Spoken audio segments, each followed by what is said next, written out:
Bonsoir à tous, très heureux de vous retrouver. Vous vous souvenez de Marie, que nous avions reçue la semaine dernière. À 71 ans, après avoir travaillé toute sa vie, elle dort dans sa voiture au 2e sous-sol d'un parking à Puteaux. Serge. Et je pense que j'ai le droit d'avoir un toit. Je ne demande pas un château. Marie. Je demande un petit studio, 2 pièces, que je puisse vivre comme j'ai vécu toujours, honnêtement, monsieur. Voilà, j'ai contacté Joëlle Secaldi-Reynaud, la maire de Puteaux. Elle nous a répondu que des propositions de logement avaient été faites à Marie, mais la plupart se trouvent en dehors de Puteaux, et Marie veut rester à Puteaux. Voilà la situation, Pierre. Alors, il y a 2 versions qui s'opposent. Il y a la vie de Marie qu'on a rencontrée, qu'on a vue, qui vit encore aujourd'hui dans sa voiture, qui fait quelques petits boulots par-ci, par-là.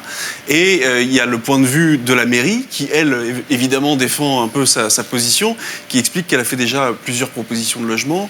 Nous, on a eu accès à certaines de ces propositions, certaines demandes qui ont été datées du 13 juin, envoyées, reçues le 18. Il fallait répondre avant le 19. Marie n'était pas en capacité de le faire. Enfin, voilà. Donc, il y a eu tout ça qui fait qu'aujourd'hui, la situation n'est pas démêlée. On est toujours dans une situation très compliquée pour Marie. Il y a peut-être une mauvaise volonté de la part de la mairie, vous pensez quand même? C'est compliqué pour moi de m'avancer sur ce terrain-là. Marie, elle a 71 ans, ça fait 30 ans qu'elle vit à Puteaux. Elle vit seule aujourd'hui. Vous savez à quel point c'est compliqué quand on est une personne âgée de quitter son cadre de vie, ses repères, etc. Donc moi je dis simplement, des logements sociaux à Puteaux, il y en a beaucoup. Je pense qu'on peut faire quelque chose. En tout cas, vous avez été très nombreux à avoir été bouleversés par ce témoignage. Stéphane Plaza m'a écrit pour lui venir en aide en disant qu'il avait un petit studio à Puteaux. Merci Stéphane.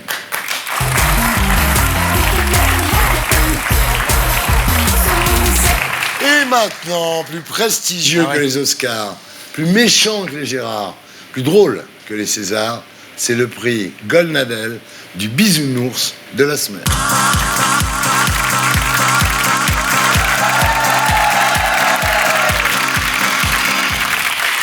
Alors Gilles William, qui remporte le prix Goldnadel du bisounours de la semaine? Le prix bisounours de cette semaine a été décerné au sociologue monsieur Edgar Morin. Oh non.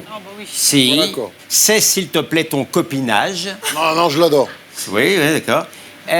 Pour avoir réclamé avec véhémence qu'on donne leur chance aux djihadistes de retour de Syrie. Ah oui. Ah oui. Serge. Il faut penser que ces gens étaient des hallucinés. Certains vont rester hallucinés, ils vont rester fermés, mais d'autres vont s'ouvrir. Il faut donner leur chance à ces gens-là. On a donné leur chance aux repentis des Brigades Rouges, on a donné leur chance à... Il faut donner leur chance, voilà, avec de la surveillance, d'accord? Oui, je comprends. Thierry, à première vue, le fait que le pape de la pensée complexe sorte de telles inepties pourrait rendre perplexe. Mais moi, je n'ai pas oublié qu'il n'y a pas très longtemps, M. Edgar Morin a composé un livre à 4 mains avec M. Tariq Ramadan, tellement harmonieux qu'on ne pouvait y déceler la moindre dissonance. Alors, à suivre le raisonnement simpliste de M. Edgar Morin en 2 temps. Le premier, c'est on a donné sa chance aux Brigades Rouges. Ah bah, pardi, oui, on leur a donné leur chance, puisque, encore maintenant, vous avez des terroristes d'extrême gauche qui coulent des jours paisibles sans jamais avoir expié leurs crimes. Et du coup, maintenant, il faudrait donner leur chance aux djihadistes. Mais dites-moi, Thierry, à qui les djihadistes ont-ils donné le commencement de la moindre chance? Aux chrétiens? Aux yazidis? Aux kurdes? Aux homosexuels, aux musulmans trop tièdes qu'on a torturés et puis ensuite décapités. Alors, si j'ai bien compris cette pensée perverse que je ne connais que trop, il y aurait des gens à qui jamais on donnerait leur chance ou leur compassion, c'est les victimes, et puis il y en a d'autres qui auraient toujours leur chance, ce sont les islamistes et les extrêmes gauchistes couverts de sang. Mais moi, je prétends que cet islamo-gauchisme de salon, dont on a porté les héros au pinacle par pur snobisme, incarne aujourd'hui l'imposture morale et intellectuelle la plus consternante de notre triste temps. Très bien.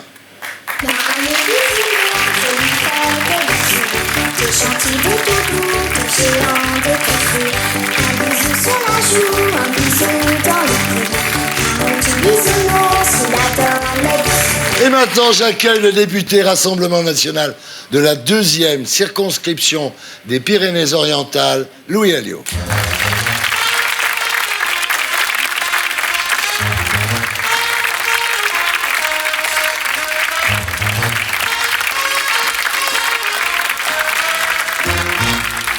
Ça va, Louis Alliot? Très bien, Bienvenue. Vous avez apporté un dossier. on ne sait jamais. Alors, comme tous les invités, vous avez un slogan. Attention, son accent a beaucoup fait pour la dédiabolisation du Front National. C'est pas faux, je pense que la politique est très parisienne et que ça manque de provinciaux. Voilà. Beaucoup. Et vous avez aussi un sampleur.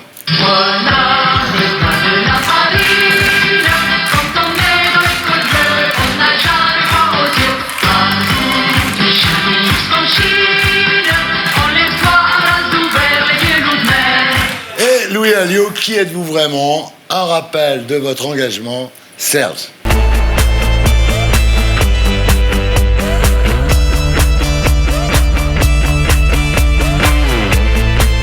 Le monde politique est parisien. Tout est parisien. Et dès que vous avez un accent, déjà vous êtes, je ne vais pas dire marginalisé, mais vous vous singularisez par rapport aux autres.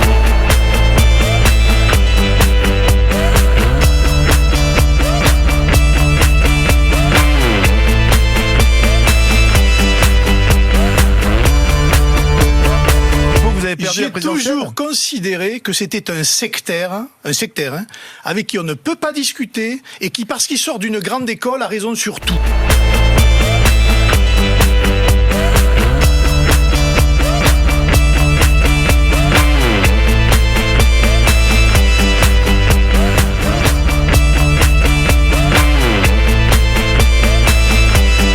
On ne peut pas être maire d'une grande ville notamment et être en même temps député ou sénateur. C'est pas possible techniquement parlant. Voilà, Louis Alliot. Alors Louis, vous étiez pressenti pour être tête de liste aux européennes pour le Rassemblement National. Finalement, vous avez préféré la mairie de Perpignan. Oui, on ne peut pas faire deux choses à la fois. Ouais. L'engagement européen m'aurait obligé à rester à l'Europe avec un groupe européen. Or, je pense qu'il y a des batailles locales qui sont beaucoup plus importantes pour notre formation politique, d'un côté, mais aussi pour la vie et surtout, je vais dire, des habitants, parce que les collectivités territoriales aujourd'hui souffrent énormément. Il n'y a pas d'argent, il y a beaucoup de problèmes, elles se sentent totalement abandonnées et je pense qu'on va reconquérir le terrain perdu politique plus par la base que par le sommet. Monia? Vous présentez en fait un véritable atout pour cette France des Gilets jaunes, parce que vous n'êtes pas un technocrate, et d'ailleurs vous êtes fier de ne pas être un technocrate. On ne peut pas dire que vous êtes un personnage politique hors sol, mais vous savez, comme moi, que cette France des oubliés, cette France des Gilets jaunes a du mal à boucler ses fins de mois. Ma question c'est, est-ce que vous n'avez pas peur que vos casseroles de soupçons d'emploi fictif en fait, vous placent dans le clan des tous pourris? Vous savez, quand vous regardez les enquêtes d'opinion sur la notoriété des hommes politiques, on est avec les journalistes d'ailleurs et avec d'autres en queue de classement. Et j'allais dire, c'est moins les fameuses affaires sans enrichissement personnel. Hein, et on en reparlera, parce que jusqu'à la condamnation, on est innocent en France. Hein. Mais là, vous en avez eu deux. Là, vous en avez une nouvelle en mars 2018. Il y a le parquet de Perpignan qui a ouvert une enquête préliminaire sur des soupçons d'emploi fictif. Vous-même, vous faites la confusion entre déjà condamnés... Non, je ne fais pas la confusion. Je dis qu'il y a une enquête... Non, c'est pour ça que je parle de soupçons. Vous savez, ça pourrait vous tomber demain dessus sans que vous le sachiez. Non, je parle de présumé. Vous verriez que c'est ni agréable et pour le coup ni justifié. On en reparlera. Je crois que les électeurs, de toute façon, se moquent pas mal de ces choses-là. Je vous le dis franchement. Voilà. Vous pensez? Oui. Vous verrez à la fin que ça accouchera d'une souris. Voilà, la vérité, c'est ça. Moi, j'ai une question sur la campagne des européennes, parce que votre parti politique nous explique maintenant qu'il a changé de doctrine parce qu'il y a ailleurs en Europe des partis qui seraient des partis frères avec qui vous pourriez travailler, avec l'Italie de Matteo Salvini, avec la Hongrie de Viktor Orban. Voilà. Oui, mais vous espérez qu'au Parlement européen, vous pourrez le faire. Sauf que ces pays-là n'ont pas du tout une doctrine sur l'Europe qui soit l'idée d'une Europe puissance et qui protège. Matteo Salvini vient de signer un accord bilatéral avec la Chine sans l'accord des autres pays. C'est-à-dire qu'il fait rentrer la Chine en Europe, au lieu de protéger les intérêts industriels européens. La Hongrie, la Pologne sont des pays qui estiment qu'il n'y a pas besoin d'une défense européenne parce qu'on a le parapluie américain. Qu'est-ce que vous proposez aux Français pour les protéger contre les grands impérialismes qui aujourd'hui sont à l'œuvre, les États-Unis, la Chine? Vous dites rien là-dessus, mais c'est ça les enjeux qui vont changer la vie des Européens. On dit tout ça, mais il n'y a qu'un sujet aujourd'hui qui fait, j'allais dire, qui surnage dans le débat européen, c'est l'immigration. Sur le reste, nous sommes les premiers à défendre la souveraineté de l'État. Et en matière de défense, je suis totalement opposé à ce que vous nous dites, puisqu'il ne peut pas y avoir de défense européenne à l'heure actuelle. Bien sûr qu'il peut. Non, pas il ne une peut armée, pas. Mais nous une défense, n'avons pas oui. les mêmes solidarités en Europe parce que nous n'avons pas la même histoire des nations. Les Polonais, comme vous dites, sont plutôt tournés vers les Américains et nous avons une politique étrangère qui est totalement indépendante, ce qui fait que les Polonais achètent des avions américains et que nos Rafales, j'allais dire, personne ne les achète en Europe. Donc qu'est-ce qu'on fait? On achète nos Rafales tout seul? Mais qu'est-ce qu'on fait aujourd'hui? On achète nos Rafales tout seul? Bah oui. Mais non, parce que on essaye aussi les Européens n'en achèteront pas. Ils ont d'autres solidarités. Avec vous, non? C'est bien. Avec vous, présentez-vous, Madame Polony, puisque vous êtes si forte que ça. Il ne faut pas hésiter. J'essaie de vous demander quelle est votre stratégie au Parlement européen. Je vous dis que nous devons rester des pays indépendants et sur la défense nationale, précisément, de rester autonomes, c'est-à-dire de pouvoir suffire à nous-mêmes. Mais on l'est déjà plus autonome. Si on l'est quand même, on est quand même la seule armée à pouvoir aller au Sahel, lutter contre le terrorisme, alors que nulle autre armée ne pourrait le faire. Excusez-moi, Louis Alliot, mais aujourd'hui, la France ne pourrait pas s'opposer à la guerre d'Irak parce que nous n'avons plus une industrie militaire suffisamment puissante et que du coup, les Américains pourraient nous refuser le renouvellement de nos pièces détachées. La vérité, donc, si on ne travaille pas à plusieurs pays en Europe, c'est pire que ça sur l'OTAN. C'est que nous n'avons même pas les capacités aujourd'hui à un certain nombre de forces de projection, de logistique. On est obligé de demander à d'autres. D'accord? Mais ça, justement, le rôle d'un gouvernement français, c'est de se donner les moyens pour permettre d'avoir cette indépendance nationale. Très bien. Ce qui ne veut pas dire de se mettre au service de l'Europe. On se retrouve après la pub avec les unes de la semaine et Louis Alliot. À tout de suite.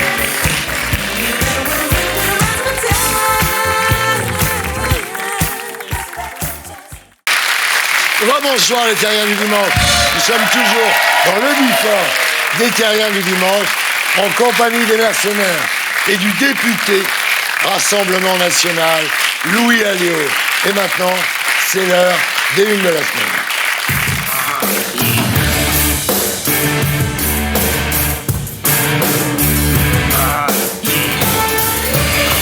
Alors Louis Alliot, vous allez voir, les mercenaires vont chacun vous présenter leur une.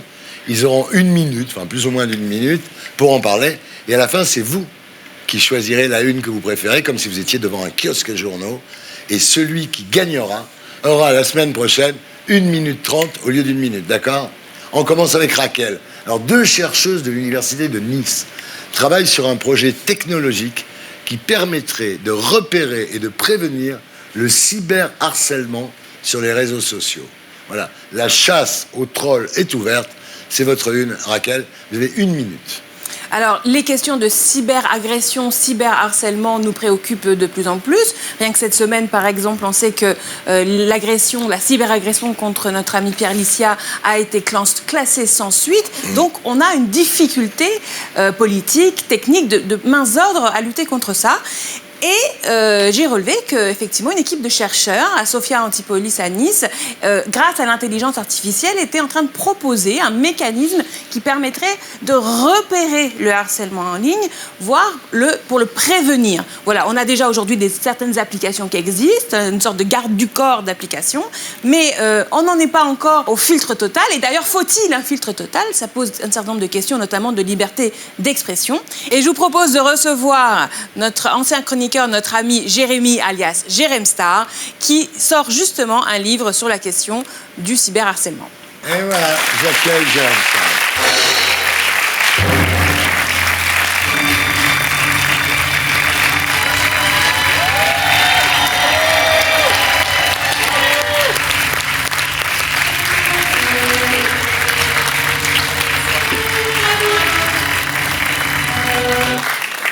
Très heureux de vous revoir, Antoine. Ah ouais, ça fait du bien. Moi aussi. Ça va être dur, vous m'avez beaucoup manqué. Raquel, Thierry, tout le monde. Je suis très heureux d'être ici ce soir. Bon, nous aussi, on est très heureux de te voir. Alors, je vais te tutoyer. Tu publies donc La Vérité, toute la vérité aux éditions Hugo et compagnie, un livre dans lequel tu reviens sur la campagne d'acharnement appelée le Jérém Star Gate, dont tu as été victime. On va en parler, puisque c'est l'heure du témoin de la semaine.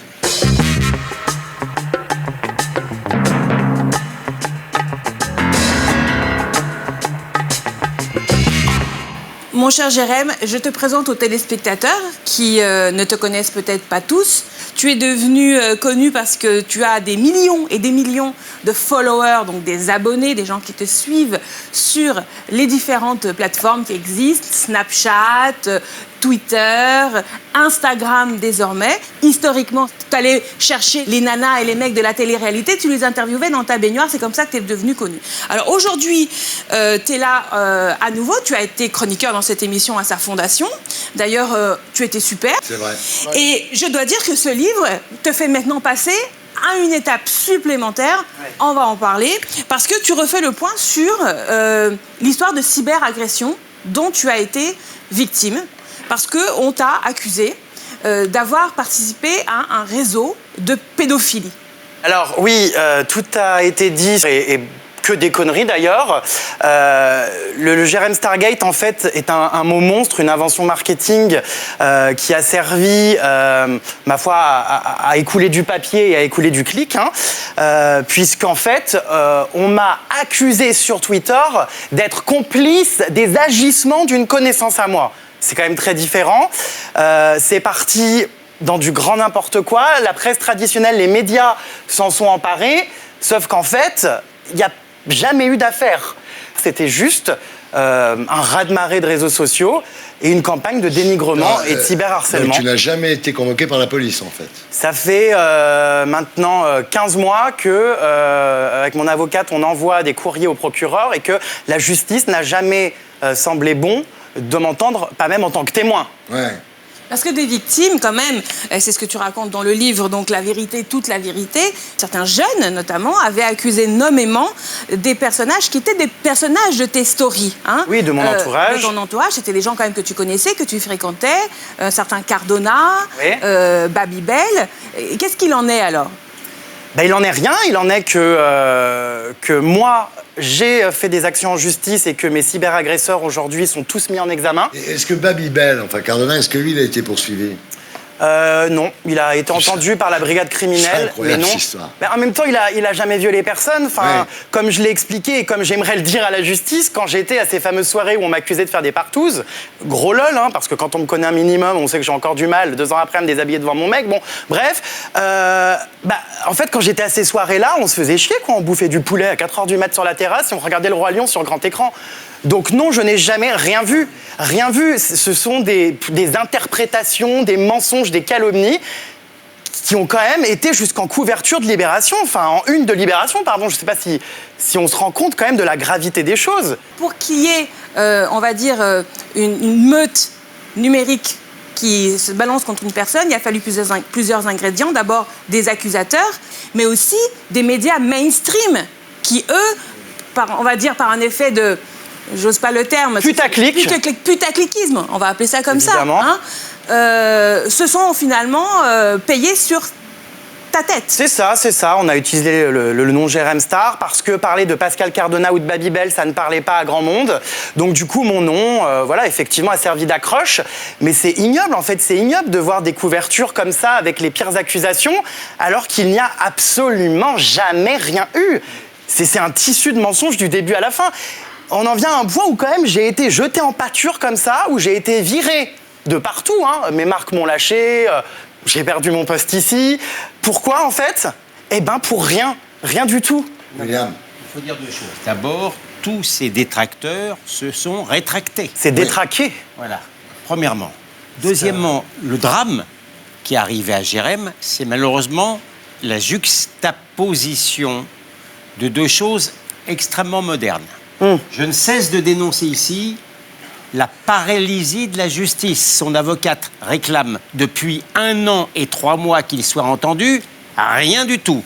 Et deuxièmement, le drame du siècle, l'instrumentalisation des affaires de sexe quand les gens sont connus. Et ça, on en crève. Il faut bien comprendre, on en crève. N'importe qui est à la merci de ça. Je me demandais, comment est-ce que tu as vécu cette période psychologiquement, moralement Est-ce que tu es tombé en dépression? Comment ça s'est passé? Voilà, à chaque fois que j'en parle, c'était horrible. Je perds tout. Je veux dire, tout allait bien pour moi. On me lâche comme une merde du jour au lendemain. Enfin, j'étais au fond du trou. Je me relevais le matin. Il y avait des couvertures. Désolé, hein, mais du rêve au cauchemar. Il y avait des couvertures avec ma tête, avec marqué au cœur d'un réseau pédophile et de prostitution. Enfin, l'article parlait même pas de moi. Qu'est-ce qui t'a permis de tenir? Mon mec, mes parents, vos petits messages aussi sur le plateau. Thierry, merci pour ton soutien. T'es le seul en télé à m'avoir soutenu, merci. Voilà, c'est... J'ai pas pensé au suicide. Il est hors de question que je mette fin à mes jours. Justement, j'avais envie d'être encore plus vivant et de me battre pour ce cyberharcèlement. Donc jamais je me serais tué pour des cyberagresseurs. Et ces cyberagresseurs, aujourd'hui, je leur fais un gros doigt d'honneur parce que je suis de retour ici. Et ça me tenait vraiment à cœur, mais c'était une abomination. Surtout qu'en plus, j'avais fait le choix de me retirer des réseaux sociaux. C'était très dur pour moi, qui suis habitué à réagir en permanence, parce que je voulais réserver mes premières déclarations à la justice et ne pas alimenter cette machine à merde. Et au final, la justice, en fait, ne me reçoit pas. Donc qu'est-ce qu'il faut faire, en fait? Jérém Starr, est-ce que finalement, tu étais une star des réseaux sociaux, tu as beaucoup joué sur les réseaux sociaux, et finalement, tu as été détruit par les réseaux sociaux? C'est ça, j'ai pris un retour de flamme, hein. C'est ce que j'ai pu analyser aussi. Moi, j'ai juste participé à un système où les candidats de télé-réalité vendaient leur propre vie privée à la télé. J'étais le maillon suivant, finalement, la continuité de cette histoire. En revanche, oui, je fais aussi dans mon livre un mea culpa. Oui. Je me suis rendu compte que je me suis pris dans la tronche, finalement, tout ce système que j'avais plébiscité et que j'avais été au cœur de quelque chose, qui m'est revenu en pleine tête. Et c'est aussi pour ça qu'aujourd'hui, j'ai décidé d'accueillir dans ma baignoire des personnes qui pratiquent la délation. Raquel? Les jours qui ont suivi les premières accusations, moi j'étais vue prendre 10 ans en 10 jours. Ouais. Et dans ce livre, on le sent. Maintenant, tu as envie de proposer des choses. J'ai vu que tu avais écrit à des ministres. Oui, j'ai fait... parler du cyberharcèlement. T'as envie de quoi? T'as envie de leur dire quoi aux ministres? J'ai envie en fait que mon expérience serve parce qu'aujourd'hui la loi est inefficace. Le cyberharcèlement, il faut agir très vite et je me suis rendu compte que quand j'allais dans des commissariats, les policiers avaient parfois du mal à comprendre ce qu'était une story Snapchat, une story Instagram. Quand il fallait signaler des contenus, ils n'étaient pas supprimés, il fallait remplir 15 cases, ça prend énormément de temps. J'ai envie de discuter avec des personnes compétentes de mon expérience et de leur proposer des solutions, des hotlines, des directeurs de publication sur les réseaux sociaux. Je propose une loi, d'ailleurs la loi Jérém Starr, j'ai envie qu'elle serve, j'ai envie d'apporter ma pierre à l'édifice et j'ai justement interpellé les pouvoirs publics sur les réseaux sociaux. J'ai eu une réponse de Laetitia Avia, on doit se rencontrer pour une réunion de travail. Très bien. Et je suis super content. Très bien. Alors Jérém Starr, comme tu te souviens de ton sampleur? Je l'adore.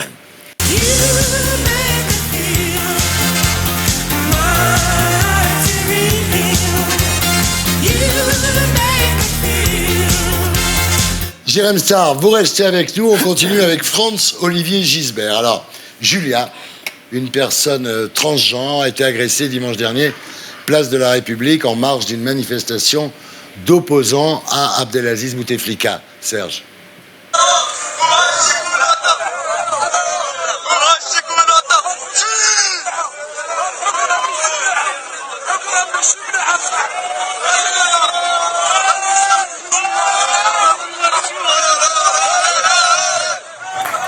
Voilà, agression, la foule en transe, c'est votre une, France.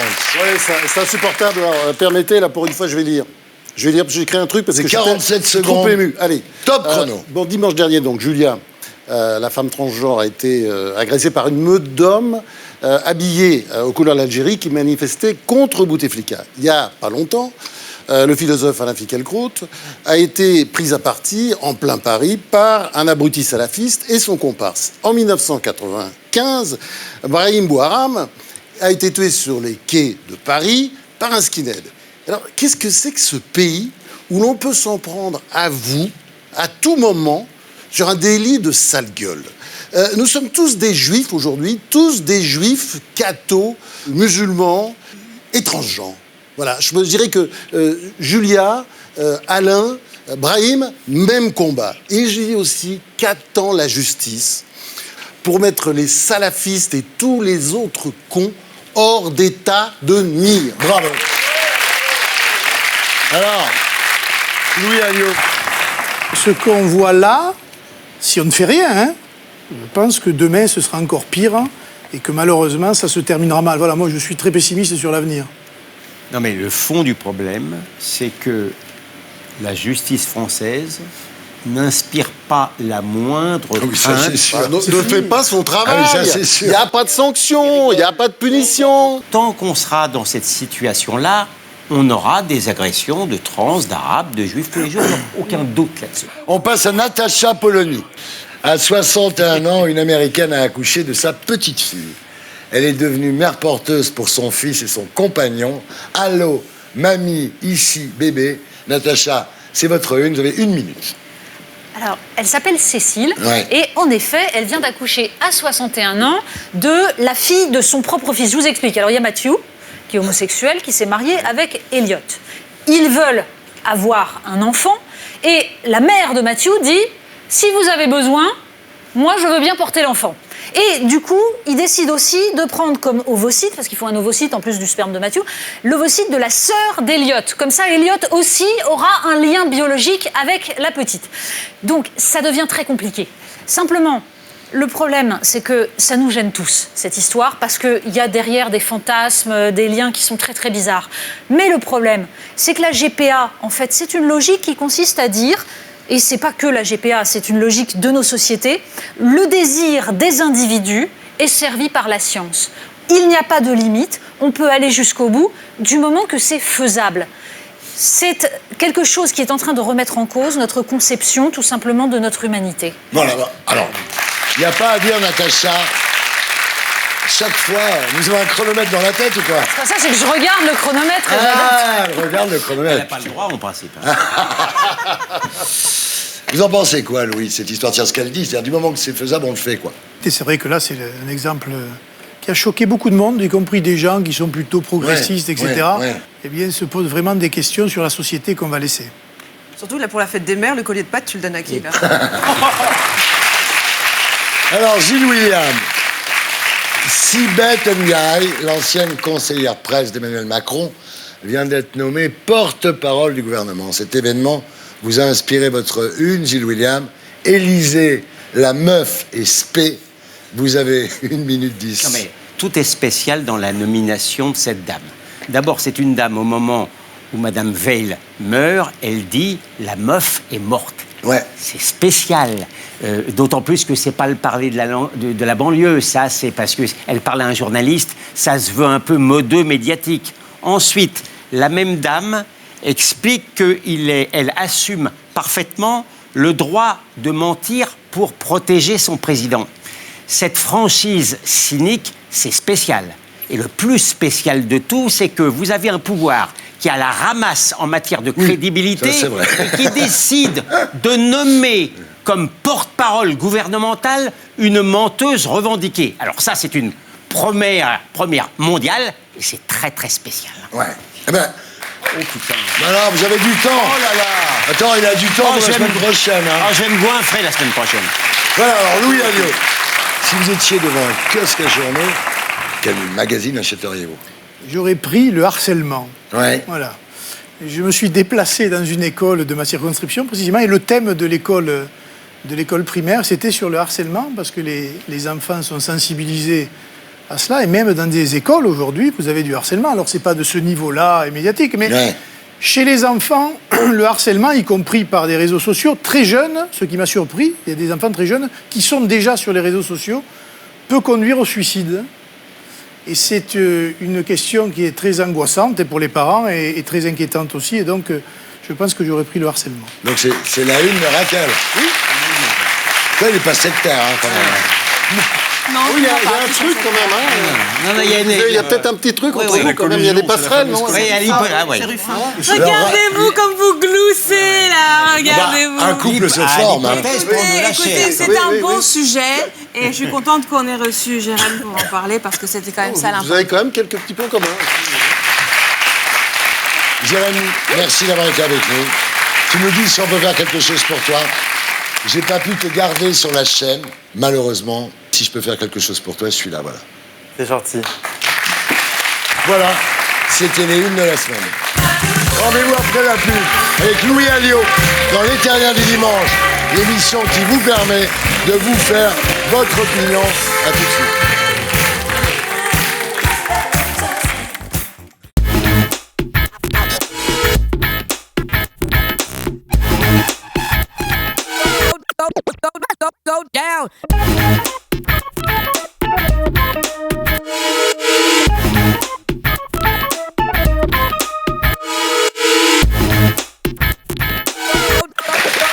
Bonsoir les Terriens du Dimanche. Bienvenue dans l'émission qui vous aide à vous faire votre opinion. Ce soir, dans Les Terriens du Dimanche, le député du Rassemblement National, Louis Alliot. Face à lui, une ancienne ministre socialiste très impliquée dans la défense des droits des migrants, Juliette Méadel. Le grand remplacement, info ou intox, c'est la battle de la semaine. Assiste-t-on à une révolution d'un nouveau genre? Réponse avec Val, personne non binaire qui se considère ni fille ni garçon. Pierre Lucien, notre reporter, l'a rencontré. Puis j'accueillerai la star des années 80, Jean-Luc Lahaye, et aussi bien sûr les Terriens de Tanguy Pastureau. Avec les 6 mercenaires, la grande rousse avec un pyjama rayé, Natacha Polony. Pour détourner un avion fouette dedans, elle est là, Raquel Garrido. Elle est à la mode et elle taille des costards, Monia Cachemire. Tête à claque, tête de mule, mais surtout tête bien faite, Franz-Olivier Gisbert. L'avocat qui se défend très bien lui-même, Gilles-William Goldnadel. La belle gueule qui ne compte pas la fermer, notre reporter Pierre Lissiard. Et notre invité, le député du Rassemblement National, Louis Alliot. Alors Louis, votre slogan, son accent a beaucoup fait pour la dédiabolisation du Front National. Vous aussi, vous avez être sampleur. Attention, musique.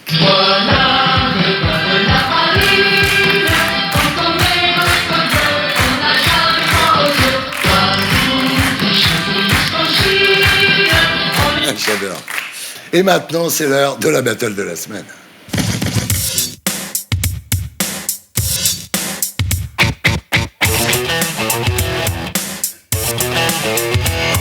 Battle de la semaine, le grand remplacement, info ou intox, avec Juliette Méadel.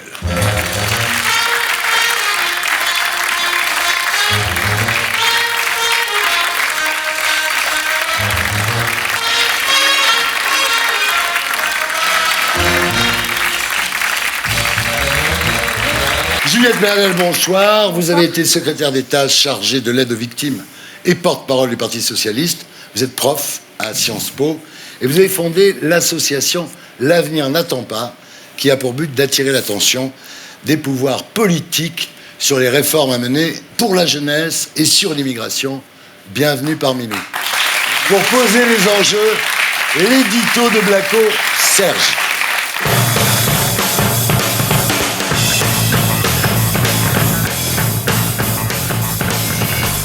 Le Grand Remplacement, c'est le titre d'un bouquin publié par l'écrivain d'extrême droite Renaud Camus en 2011. Il dénonce un complot dont le but serait de remplacer la population française par des immigrés venus d'Afrique et du Maghreb. Cette théorie est tellement délirante que même Marine Le Pen, qui en parlait il y a quelques années, un remplacement organisé de notre population, est obligée aujourd'hui de prendre ses distances. Le Grand Remplacement, est-ce que ce sont des théories qui existent au Rassemblement National? D'abord, je ne sais pas, je ne connais pas cette théorie du Grand Remplacement. Vous la réfutez? répondez-vous? Il y a des gens, moi je n'ai jamais utilisé ce terme-là. Pareil pour Jordan Bardella. Pas question pour lui de prendre cette théorie du grand remplacement au sérieux. Je pense que c'est un slogan, le grand remplacement. Par contre, moi je veux dire, par contre, je connais la réalité d'un certain nombre de... Oui, c'est un slogan. C'est un slogan d'un télo. Le grand remplacement, c'est surtout devenu le slogan de tous ceux qui trouvent qu'il y a trop de Noirs et d'Arabes en France. Dans son livre La France interdite, Laurent Oberton cite les chiffres de la Sécu sur les tests de dépistage de la drépanocytose. Comme cette maladie génétique touche surtout les Noirs, il en déduit que si 38% des nouveau-nés sont soumis au dépistage en France, c'est qu'ils ne sont pas blancs. On a à peu près 40% des naissances aujourd'hui en France qui sont d'origine extra-européenne. Conclusion, le voilà convaincu que les Blancs vont finir par disparaître comme les dinosaures. Finalement, cette histoire complotiste du grand remplacement finit par s'installer dans le débat public et chacun y va de ses chiffres. Dans Le Point, Jérôme Fourquet de l'IFOP nous dit par exemple que 18% des Français qui naissent aujourd'hui en France ont un prénom d'origine arabo-musulmane.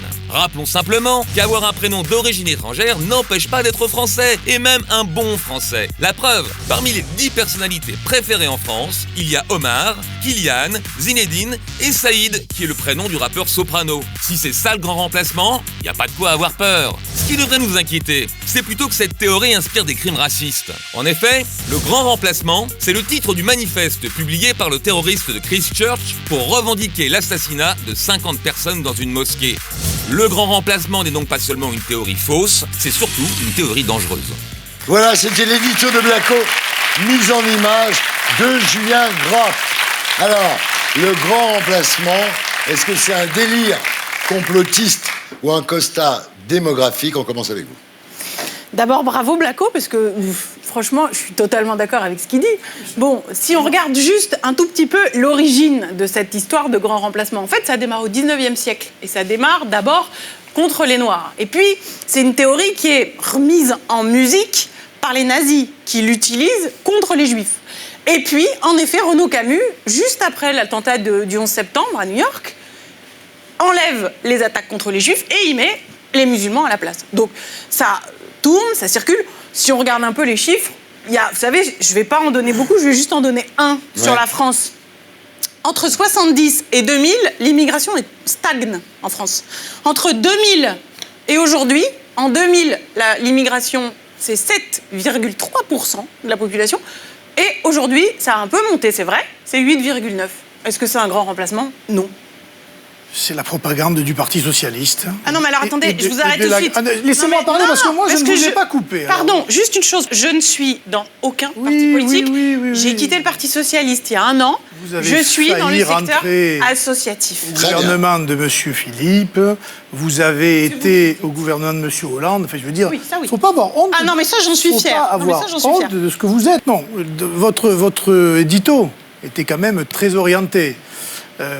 Aujourd'hui, l'immigration est un phénomène mondial. Simplement, est-ce qu'on est capable de gérer ces flux migratoires par rapport à des pays qui nous en envoient, ou est-ce qu'on a baissé la garde et on tolère que, comme Rocard l'avait dit, toute la misère du monde arrive chez nous, avec des conséquences graves, pas seulement identitaires, entre guillemets, mais économiques et sociales. Voilà, ça c'est un vrai sujet, et le sujet, il est là. Quel rapport devons-nous avoir demain avec l'Afrique, en sachant que les gouvernements qui se sont succédés de M. Hollande, M. Sarkozy, etc., ont toujours eu des rapports ambigus avec un certain nombre de dictateurs en Afrique qui ont poussé leur population soit à la guerre, soit à la misère, et souvent à l'immigration. Mais ça continue. Le problème, il est exactement là, le problème. Ensuite, l'immigration, les chiffres, on ne va pas se battre sur les chiffres. Je veux dire, n'importe quel aujourd'hui démographe vous dirait que l'immigration a augmenté en France. Ce n'est pas une histoire de couleur de peau. Le problème, il est dans la gestion de l'immigration, qui est un phénomène qui risque, à terme, de contenir, j'allais dire, l'explosion de la société parce qu'on ne la maîtrise plus pour des questions idéologiques. Et puisque madame s'occupe des migrants, moi j'en ai parlé 10 fois à la télévision, ça n'a jamais... Je connais des pêcheurs de la Méditerranée, de thon, qui ramassent des cadavres de migrants depuis plus de 10 ans déjà. Ils ont alerté les pouvoirs publics, ils ont alerté les armées américaines ou françaises, ils ont dit qui étaient les passeurs, les bateaux où les bateaux débarquaient, qui payait les moteurs, etc., etc. Il n'y a jamais rien eu et on continue à avoir des morts, des malheureux sur la Méditerranée parce que ce sont les gouvernements français ou européens qui ne veulent pas voir la réalité en face. Et aujourd'hui, on la prend en pleine figure. Moi, je vais vous dire, moi, j'ai honte de la politique migratoire actuelle. Et c'est vrai qu'il n'y en a pas. Et qu'est-ce qu'il faut pour qu'il y en ait une ? Il faut une Europe forte. Et moi, j'en ai assez... Si on attend qu'il y ait une Europe forte, les pauvres, ils ne sont pas sortis de l'auberge. Parce que l'Europe, elle n'est pas près d'être forte. Sauf que c'est les élections européennes et que justement, l'objectif, notamment de l'Avenir n'attend pas, qui est l'association que je préside, c'est d'essayer de pousser les responsables politiques à s'engager. Et il faut donc une Europe forte. Mais je ne doute pas de votre bonne volonté. Avec une police, juste une chose, une mesure, peut-être quand même pour essayer de changer la donne. Une police Frontex qui soit forte avec des moyens, qui soit capable de contrôler les frontières directement, au lieu de confier ça à la Libye et au Soudan qui font n'importe quoi avec nos valeurs, et puis qui soit capable d'accueillir, quand c'est nécessaire, les réfugiés politiques, parce que là, c'est le droit qui s'applique, et en effet, de contrôler l'immigration économique à bon escient. Monia, on ne peut pas se battre contre cette théorie du grand remplacement en se moquant en disant que c'est du complot, parce que quand même, selon l'IFOP, 49% des Français croient à cette idée de grand remplacement. Donc c'est important d'apporter une réponse démographique avec des statistiques sérieuses. Cette semaine, j'ai feuilleté le grand remplacement de Renaud Camus. Par exemple, page 48, il dit une phrase intéressante, il dit « Les vieillards sont français de souche, mais les nourrissons sont arabes, noirs, volontiers musulmans ». Donc en gros, il voudrait dire que les Français de souche seraient remplacés par des gens comme moi, à savoir des Français de souche. Mais la vraie question à se poser, il faut apporter une réponse démographique. Alors évidemment, je me suis intéressée au démographe Hervé Lebras qui, lui, explique, qui donne des chiffres publiés par l'INSEE. On apprend que 10% des naissances sont de parents immigrés, 60% sont de parents non immigrés et 30% sont de parents où il y a un parent ou un grand-parent qui est immigré. En fait, le grand remplacement, c'est un changement de mixité. Avant, on se casait avec des gens dans une échelle limitée. Maintenant, on se case avec des gens à échelle planétaire. Et par exemple, la France, qui est dans le film « Qu'est-ce qu'on a fait au bon Dieu ?», c'est ça, ce grand remplacement. C'est juste une autre façon d'être français. Vous êtes d'accord, alors ? Natacha.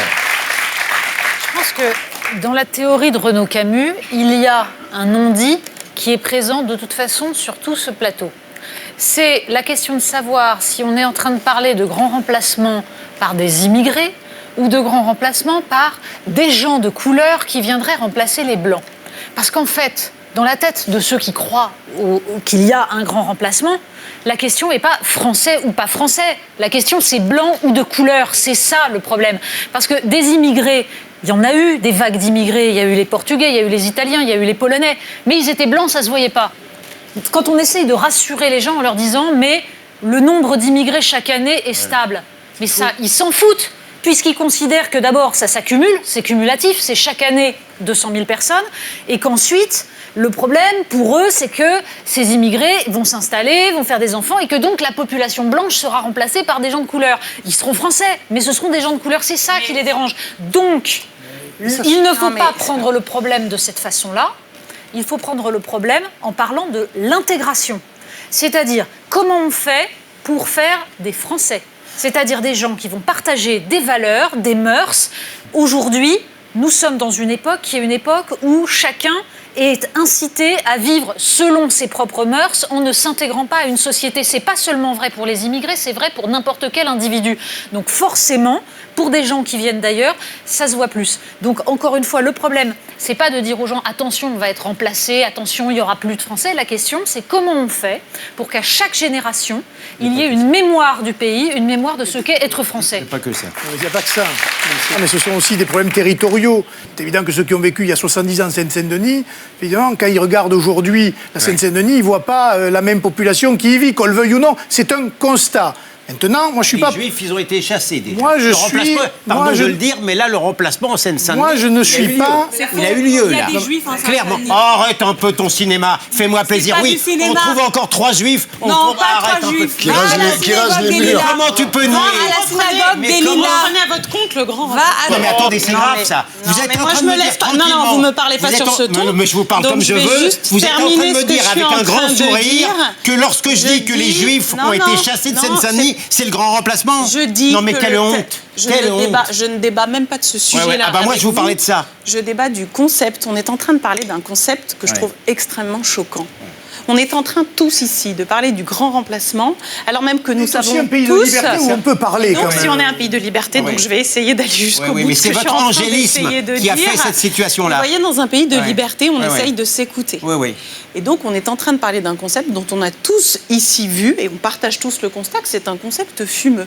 Donc, on ne va pas mélanger ce concept fumeux qui a été utilisé par les nazis pour exterminer les juifs. Non, les juifs, non, mais les nazis n'ont jamais dit. Mais c'est complètement faux. C'est stupide. Mais c'est stupide. C'est faux. C'est stupide, Madame Miadel. Les nazis n'ont...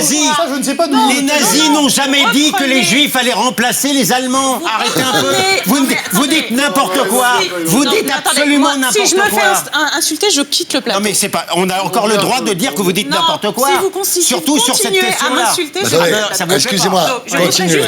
Donc vous dites que les nazis ont mis les juifs dans les camps de concentration à cause du grand remplacement. Je dis que les théoriciens du nazisme se sont appuyés sur la théorie du grand remplacement qui avait été élaborée au XIXe siècle, qui avait été utilisée à un moment donné contre les Noirs au XIXe siècle, et puis qui a été utilisée ensuite dans les cercles nazis contre les juifs et qui ensuite a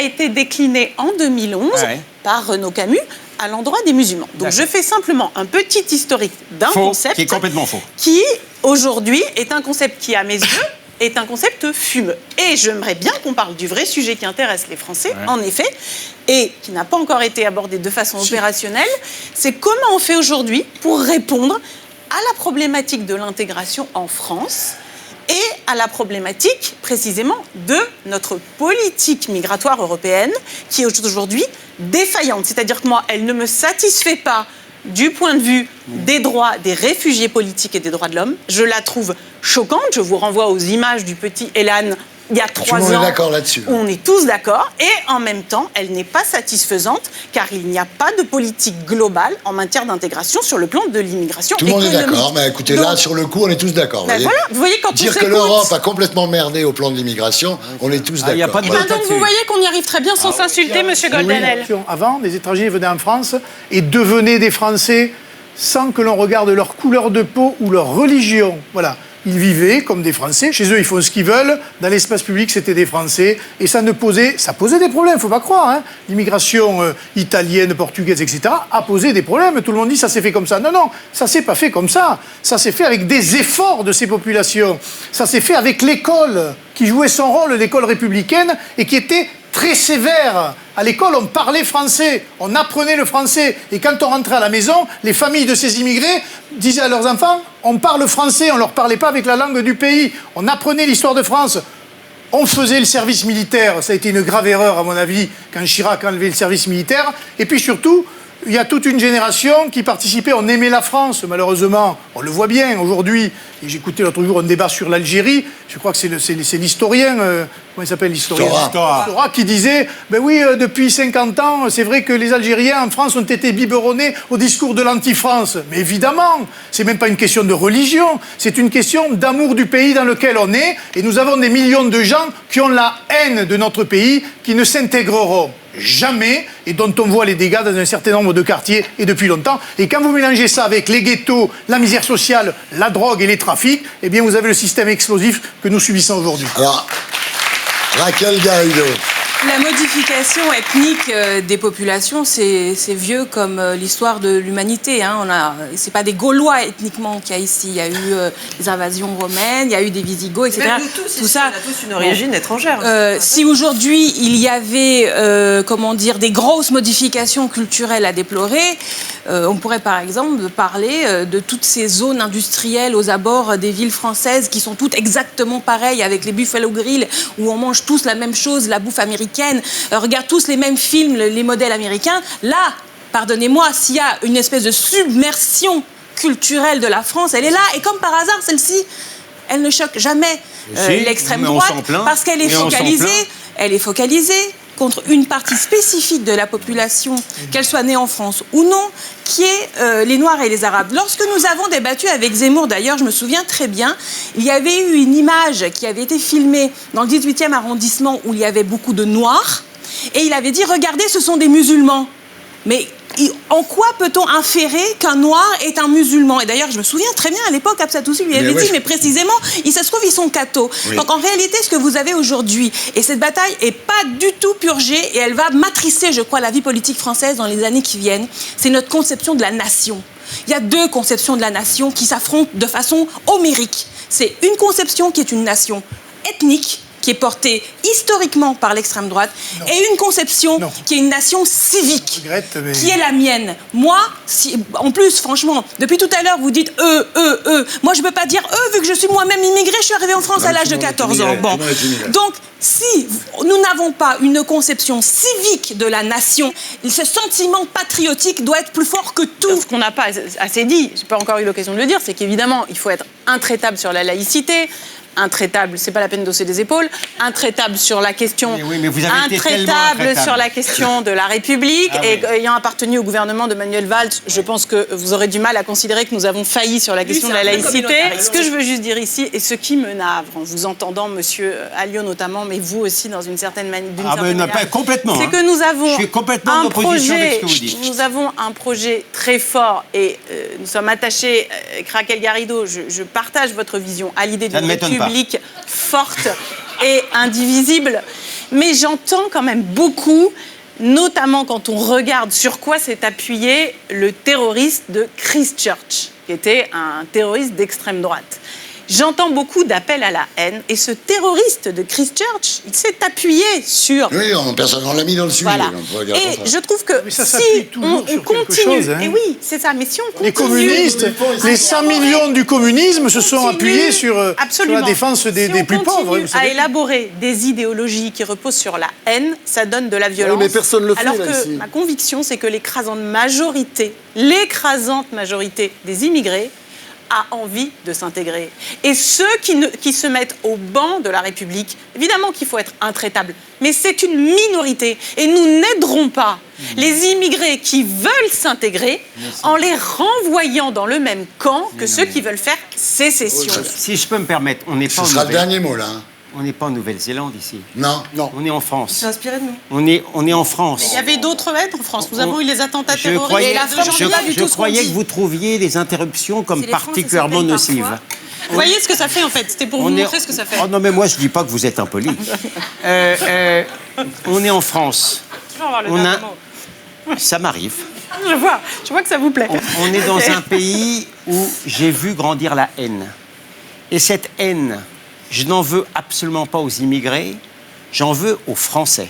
La faiblesse. Ce sont les Français. Pas les Français, mais les gouvernements français. La faiblesse. Louis Alliot, ce sont les Français qui ont inculqué à une génération d'immigrés que les Français étaient des sales franchouillards racistes. Et beaucoup l'ont cru. Ce sont les Français, Madame Méadel, par un très grand angélisme, qui n'ont pas su arrêter une immigration massive. Et cette immigration massive, c'est le principal obstacle à une intégration saine de beaucoup d'immigrés qui ne demandent qu'à s'intégrer. Très bien. Juliette Méadel, merci d'avoir été avec nous. Et voilà, c'était la battle de la semaine. On reste comme assis à une révolution d'un nouveau genre, réponse avec Val, une personne non binaire qui se considère comme ni fille ni garçon. Pierre Licia, notre reporter, l'a rencontré, Serge.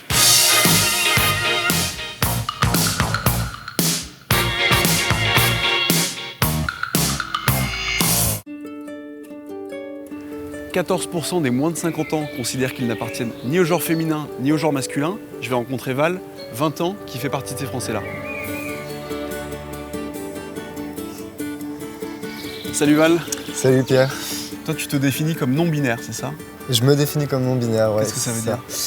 Ça veut dire que je dis non à la binarité des genres homme et femme. Je suis aucun des deux et les deux à la fois. Du coup, quand je m'adresse à toi, je dis quoi? Je dis il, elle? Tu dis ce que tu veux parce que moi je suis assez libre sur les pronoms, je suis assez ouvert, je prends il ou elle. Là justement, on est devant ton ancien collège.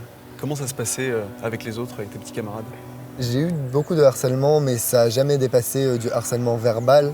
Comme je paraissais plus féminin, c'était pour du coup mes camarades de classe liés à de l'homosexualité. Et donc pédale, tapette, pédé, enfin toutes les insultes en fait liées à l'homosexualité. Et du coup j'ai dû un peu me concentrer pour paraître le plus viril possible. À un moment du coup je me suis dit qu'il fallait que j'aie une copine pour que toutes ces insultes s'arrêtent. Je te propose qu'on aille chez toi pour que tu me racontes ça un peu plus en détail. Yes, pas de problème. Oui.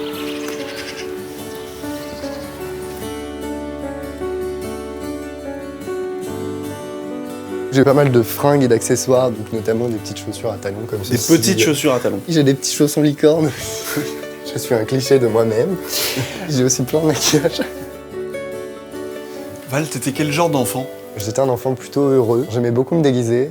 Et je faisais un peu de théâtre déjà petit, donc j'aimais beaucoup en fait jouer des rôles. J'avais plus d'amis filles parce que je préférais les jeux des filles que les jeux des garçons, puisque les garçons jouaient au foot et que j'aimais tout simplement pas le foot. À partir du lycée, j'ai ressenti que j'étais ni un homme ni une femme. Et c'est après mes 18 ans que j'ai commencé à mettre des mots et à trouver justement ce terme qui est non-binaire. Et du coup, t'en as parlé à tes proches assez rapidement? Ma mère, elle a plutôt bien réagi. Enfin, en fait, elle le sentait déjà. Que j'étais pas que son petit garçon, mais aussi un peu sa petite fille. Et mon père, c'était un peu plus compliqué, parce qu'il a pas forcément compris tout de suite, parce que pour lui, c'était plus une sorte de rôle que je me donnais encore. Est-ce que tu arrives à donner un nom à ta sexualité? Est-ce que tu es homosexuel, bisexuel? J'ai pas trop de relations, j'avoue. Sentimentalement, ma vie, c'est pas forcément super intéressant. La question de la sexualité, c'est vraiment par rapport au sexe. Et le sexe, mon sexe, c'est masculin. Biologiquement, je suis un homme. Il y a des non-binaires qui sont hétérosexuels, des non-binaires qui sont homosexuels. J'ai envie qu'on soit reconnu et qu'on existe officiellement, en fait. Pour continuer à en parler, j'appelle Val.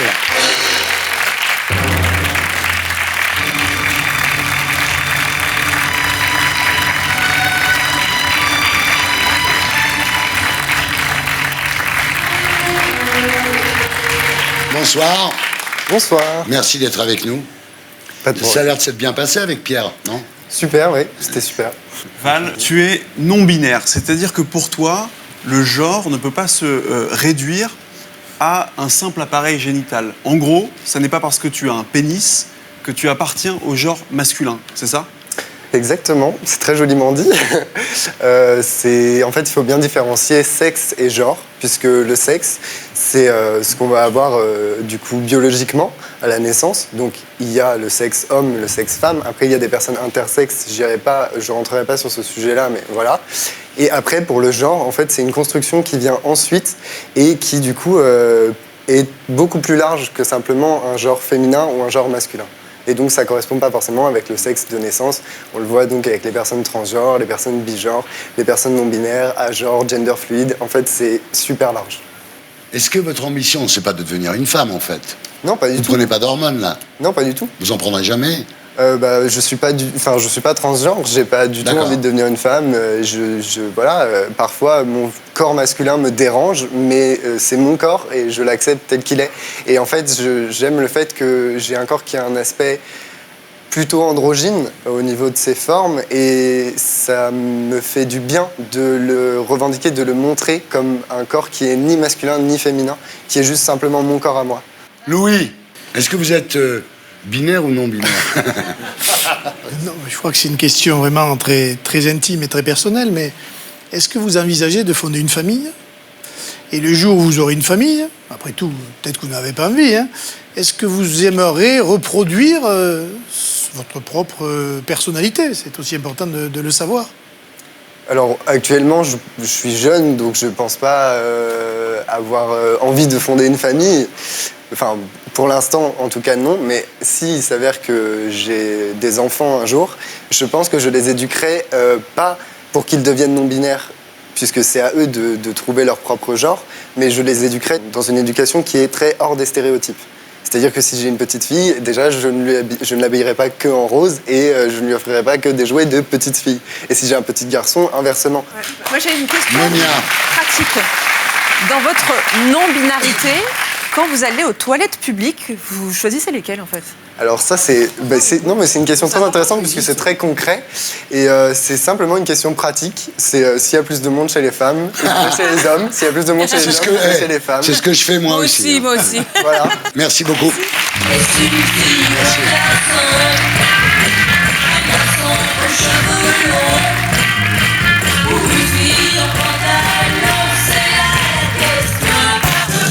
Val, merci beaucoup, merci d'avoir été avec nous. Louis Alliot, merci d'avoir été avec nous.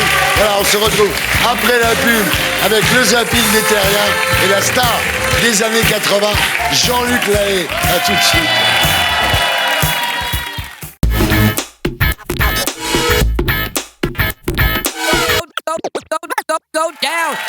Rebonsoir, les terriens du dimanche, bienvenue dans l'émission qui vous aide à vous faire votre opinion. Toujours en compagnie des 6 mercenaires. Attention, Natacha Polony.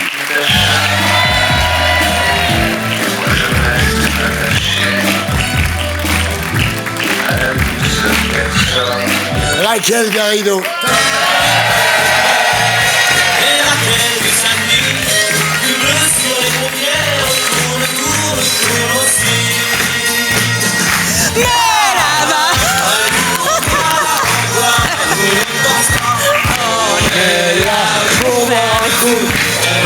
Pour faire les fous, boire un coup et pas payer nos rêves. J'aime bien Cachemire.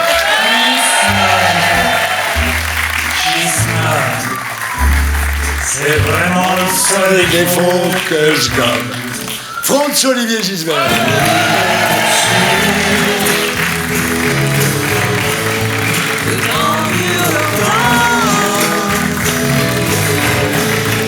J. William Goldnadel. Jamais content. Carrément méchant. Jamais content. Et notre reporter Pierre Licia.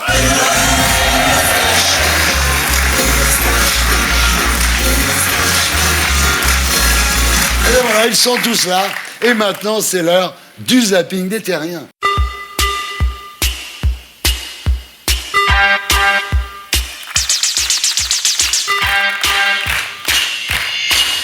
Première vidéo, le Japon, Serge. I put this shit back in the yen. Ego mo wasurechatta. I'm bringing it back to Japan. Ego wakarimasen. Ego wakarimasen. Asia America jin. Ego wakarimasen. Miyaji kasegu dollar. I put this shit back in the yen. Ego mo wasurechatta. I'm bringing it back to Japan. Ima touchaku narita. Yogore mono America. Mae wa McDonald's. Ima tabeteru caviar. Shaberi kata ga caviar. Kami kaku kaminari ya. Shibuya club hairi. VIP sake to carry boy. Yeah. Alors Pierre, vous allez être papa. Est-ce que vous allez allaiter, Pierre? Non, je suis mais atterré de voir des trucs pareils. Mais t'es rétrograde. Atterré. Vous pensez que vous pouvez faire croire à un enfant que c'est un vrai saint et que c'est le sein de sa mère? Jamais. Ça fait Donc, plaisir, totalement... ça veut dire qu'il y a un vieux con de plus maintenant dans l'émission. Mais j'assume d'être un Attends, c'est totalitaire. Attention, C'est Raquel totalitaire. trouve ça très bien. Pas du tout, moi je trouve ça totalitaire. Parce que ça part. C'est le grand remplacement. Ça part. Le remplacement Le remplacement des boobs. Le grand capitalisme remplacement des nippon. boobs. Non, mais ça part du principe qu'il y aurait une norme majoritaire absolument incontournable qui est d'allaiter. Mais pardon, il y a plein de nanas qui allaitent pas. Hein. Oui, enfin, c'est pas bon pour les Donc, enfants, quand même. Hein. Ah, bah voilà. Natacha, vous avez allaité vos enfants, vous, j'imagine, non? C'était du lait de producteur. J'avais pas assez de lait pour le premier. Peu cher, Bah, la il vache. était très grand, il faisait 58 cm à la C'est le fils naissance. de Péricolégas en même temps. Voilà. Donc il demandait beaucoup de lait cru. J'étais une mauvaise vache laitière, donc vous voyez, j'ai pas eu le choix. Et vous lui avez donné quoi? De la Du poudre? fromage. Bah, du biberon. Attention, direction le monde, Serge.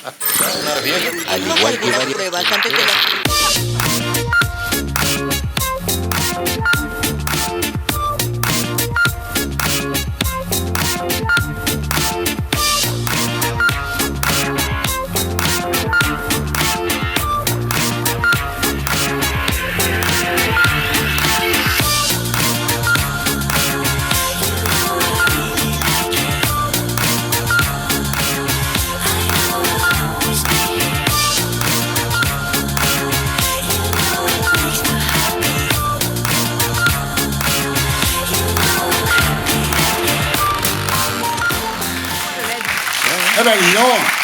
Ah ben ça c'est bien, moi je trouve. Ah, c'est vachement bien. C'est vachement bien parce que c'est vrai que les gens ont le nez dans leur téléphone du matin au soir. On est d'accord, Natacha? Là, c'est formidable, c'est qu'on Une fois que t'en as cinq gars, on invente des technologies pour qu'ils puissent continuer à avoir la touche calée sur leur téléphone. C'est ça, en fait. Donc tu préférais qu'il se fasse écraser? Bah oui. Je suis pour que les gens se fassent écraser. La punition. T'as tout compris, Gilles. Alors 6 Français sur 10 quand même reconnaissent être des schmoumbies là. Non mais c'est. Comment tu as dit? Hein, je vais te le dire pour de vrai. Tu vas être des schmoumbies. Direction la Russie.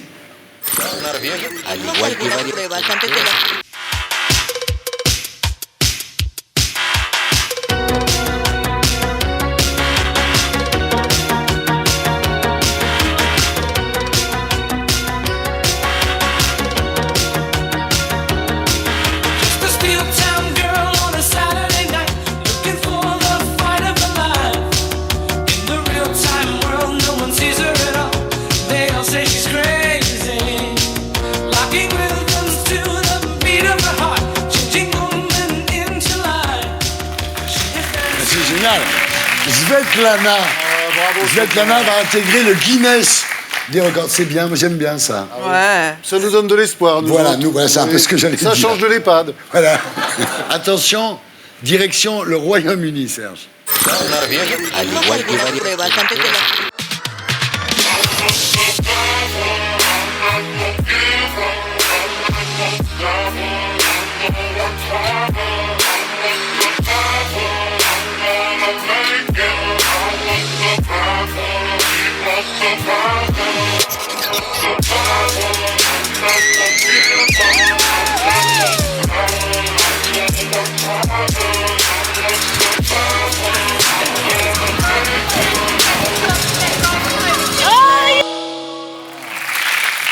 Le triomphe de la volonté, non?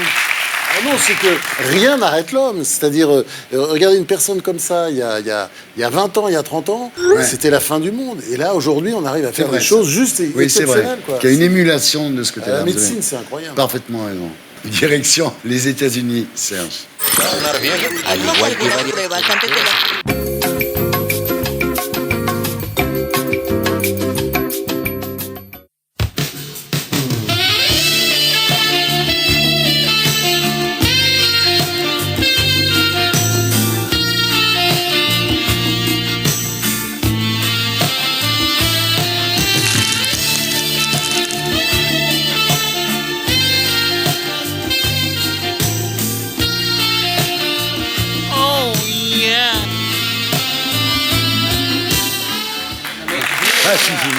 Je voudrais savoir, est-ce que c'est dans votre cahier des charges de mettre des conneries comme ça dans le zapping? Je vais t'expliquer. C'est pas les ongles avec les fourmis à l'intérieur, c'est vos conneries. C'est-à-dire, on cherche à oui. concurrencer les journaux télévisés. Si ah oui, mais c'est bien et fait. Ça marche très bien. Ah ouais, je peux dire que c'est bien fait. C'est encore plus con que ce qu'il y a dans les journaux. Oui. Tu vois. Ce qui est bien, c'est quand même qu'il y a une nana qui fait une connerie sur les réseaux sociaux. Voilà. Du coup, il y a des milliers de mecs qui l'imitent. Et là, grâce à la diffusion de cette émission, il y en aura encore plus.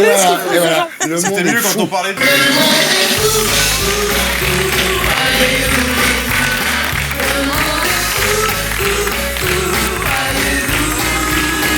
Et maintenant, j'accueille la star des années 80, Jean-Luc Lahaye.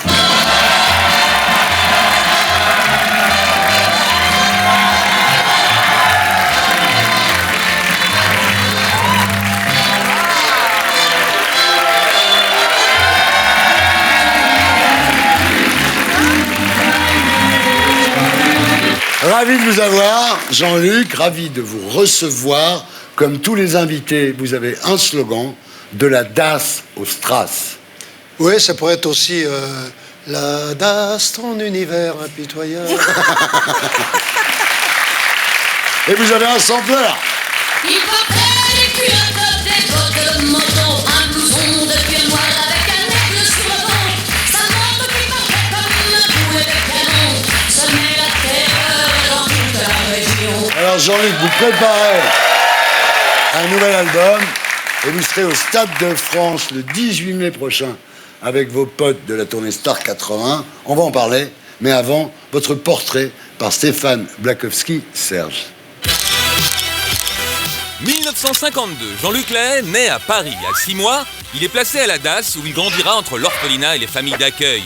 À 17 ans, il devient ouvrier ajusteur, mais son rêve, c'est d'être chanteur. En 76, il passe 6 mois par la case-prison pour une histoire de voiture volée. Puis, il tire la carte chance en rencontrant Dalida dans un bar. C'est elle qui lui permettra d'enregistrer ses premiers 45 tours. 1982, c'est l'année de son premier tube. 4 ans plus tard, le voilà numéro 1 du top 50 avec une chanson écrite pour sa fille. Papa chanteur, maman douceur. Et c'est pas tout. Jean-Luc publie aussi un bouquin pour raconter son enfance qui se vend à plus d'1 million d'exemplaires. Bref, il devient la star des années 80. À tel point que lorsqu'il inaugure son association pour les orphelins, Mitterrand vient jouer au baby-foot avec lui. Le sommet est atteint en 87 lorsque TF1 lui confie un grand show télé à son nom, La Haie d'honneur. 1990, changement de décennie, le vent tourne pour Jean-Luc. Ses nouveaux albums ne se vendent pas, du coup il sort des compiles et des remixes. Mais bon, Jean-Luc en a vu d'autres, c'est pas le genre à se laisser abattre. 2000, nouveau siècle, nouvelle vie. Jean-Luc lance une boîte de nuit, le 287 porte d'Aubervilliers, qui va devenir la boîte mythique du nord de Paris. En 2002, Booba est impliqué dans une fusillade sur le parking, les flics rappliquent, Jean-Luc revend l'affaire. Là où ça se complique, c'est qu'à force de traîner en boîte avec des jeunes, Jean-Luc est condamné en 2007 puis en 2015 pour atteinte sexuelle sur mineurs.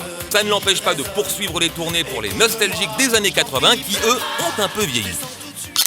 2019, Jean-Luc Lahaye n'a presque pas changé, toujours mince, pas un cheveu gris, le temps n'a guère de prise sur lui. Il est toujours à fond et c'est pour ça qu'il est ce soir chez RDC. Et ben voilà. Pour tous ceux qui auraient oublié Jean-Luc Lahaye, Jean-Luc Lahaye, c'est ça. Femme, simplement je te dis que je t'aime, t'es comme un soleil. C'est ça aussi. Papa chanteur, maman douceur, pleure pas, bébé bonheur. La vie vient de faire une fleur à papa chanteur, maman douceur, pleure pas, bébé bonheur. Alors Jean-Luc, vous avez été aussi animateur de télévision. Votre émission s'appelait La Haie d'honneur. Elle était diffusée tous les vendredis soirs de 1987 à 1988 sur TF1. On va regarder. Ah, Serge.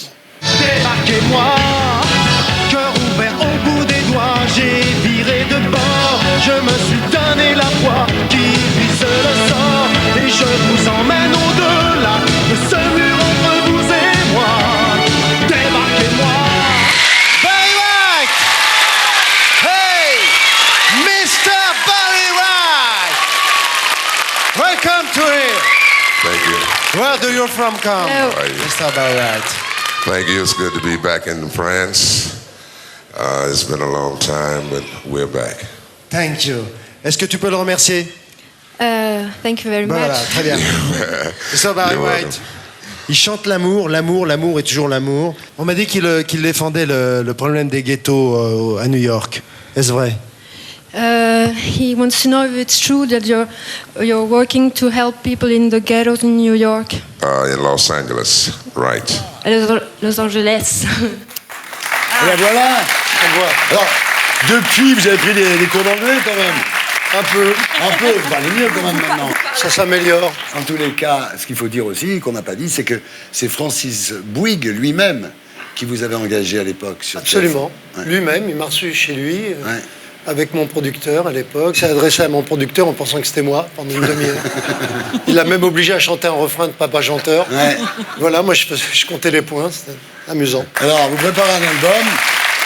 Le premier extrait s'appelle « À tort ou à raison, ça donne ça ». Je suis qu'un homme avec ses faiblesses, de faux départs en forteresse, vaincu mes démons, mes peurs, mes blessures d'enfance.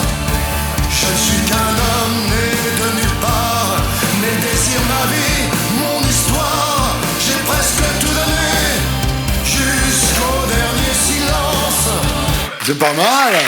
Et la voix, vous avez une voix. Vraiment, très bonne voix, on dirait Johnny Hallyday. Ah oui, c'est Johnny. Ah ben si. Oui. J'aime beaucoup Johnny, bien sûr, mais c'est mon répertoire, ça. Ouais. Je suis dans mon jardin, dans Ouais, ce ouais. répertoire. Monia, je vous le donne. Alors Jean-Luc Lahaye, bonsoir. Bonsoir, Monia. Alors vous êtes un chanteur rebelle, vous êtes un fan de moto, et comme vous vous êtes fait tout seul, on peut dire que vous êtes un motodidacte. Ah, c'est bien, bravo. Donc on vous propose une interview Born to be Wild. Born to be wild.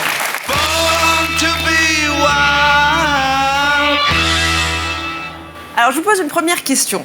Si vous deviez ressortir un nouvel album, enfin une nouvelle version de Femme, mais une version 2019, quel serait le sous-titre? Ça serait Femme, ton MeToo, ça me prend la tête. Femme, si t'es vieille, passe ton chemin. Ou Femme, si t'es trans, ça me va aussi. Bon, la réponse numéro 3. Si t'es trans, ça me va Oui, aussi. bien sûr. Ouais, je suis pas comme Coluche qui a un jour affirmé qu'il avait essayé un peu tout et puis que finalement il revenait aux femmes parce que le reste lui avait pas tellement plu. Mais vous avez essayé ou pas? Non, Pourtant, pas encore. En boîte de nuit, tous les chats sont gris, non? Pourtant, à l'époque, c'est pas les occasions qui manquaient, n'est-ce pas, Thierry? Parce qu'avec les garçons, vous avez une relation assez particulière. C'est surtout une relation d'amitié. C'est un peu vos frères de sang. Oui. D'ailleurs, je voulais savoir, est-ce que c'est vrai que vous vous tailladez les veines pour sceller des pactes d'amitié? Absolument, je l'ai fait. Vous pouvez nous montrer? Ça ressemble à quoi? Et vous avez combien de frères de sang? 3. Ah ouais. Je suis prêt à faire un 4e. Vous savez, ce qu'est un ami, c'est un frère offert par la nature. Et moi, je suis toujours prêt à rencontrer un frère de sang. Et une femme de plus de 60 ans, c'est possible ou pas? Oui, bien sûr. Ouais. Bien sûr. Pas de problème. Surtout à une certaine heure, quand j'ai très très faim. Alors, qu'est-ce qui vous gêne le plus? Qu'on pense que vous avez couché avec Dalida, qu'on pense que vous êtes le frère de Brigitte Lahaye, ou qu'on pense que vous êtes le fils caché de Mitterrand? Aïe, aïe, aïe.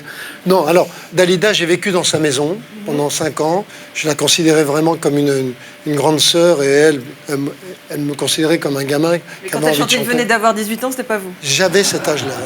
Et un jour, j'ai osé dire à Dalida, tu sais, je crois que j'ai envie de chanter. Et on était tous les deux allongés au soleil sur la terrasse. Elle m'a regardé, j'étais à sa droite. Elle m'a dit, oh mon Dieu, surtout pas ce métier. Jean-Luc Lahaye, des moments gênants, parce que vous parlez de gêne là, mais des moments gênants, vous en avez connu, surtout avec votre maman qui vous emmenait petit dans le métro pour baptiser des gens avec une Bible. C'est vrai. Comment vous avez vécu ces moments? Pas très bien, parce que je la voyais, elle marchait au pas de charge, elle venait me chercher à la DAS, elle marchait au pas de charge dans le métro avec un sac rempli de Bibles.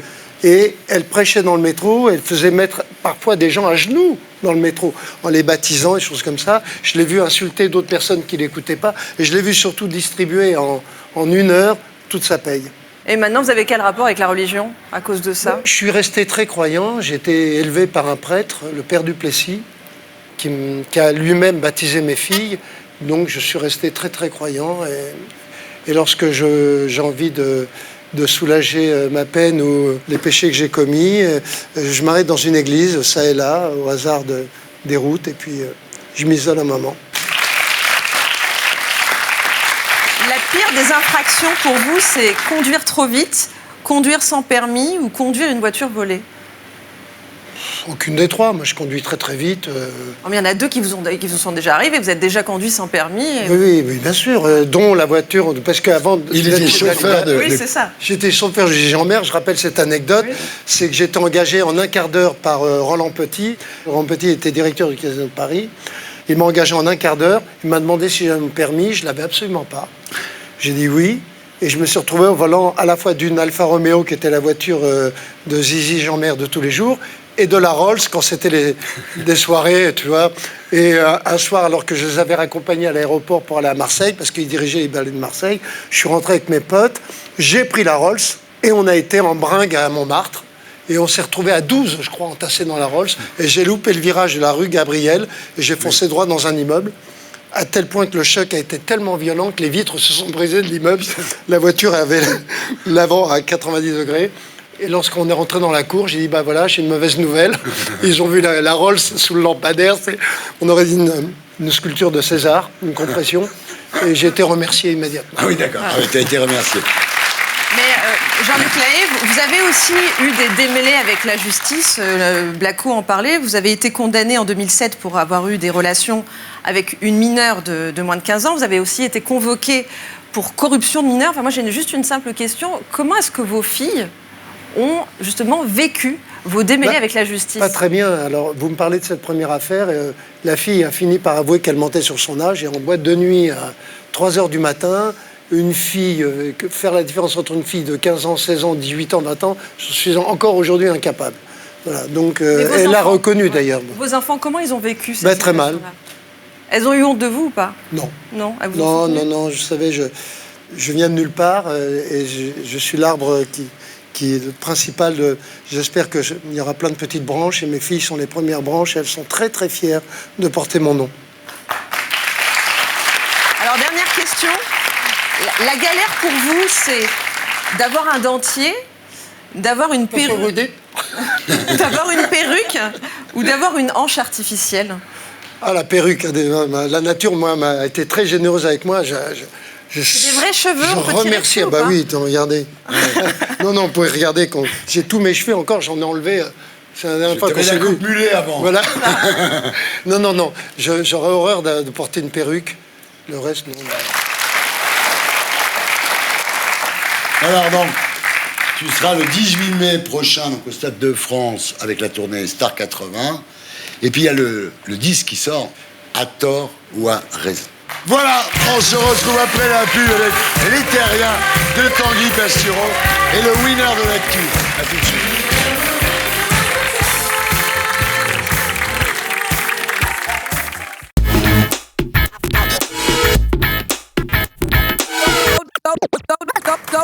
Bonsoir, les terriens du dimanche, re-bienvenue dans l'émission qui vous aide à vous faire votre opinion.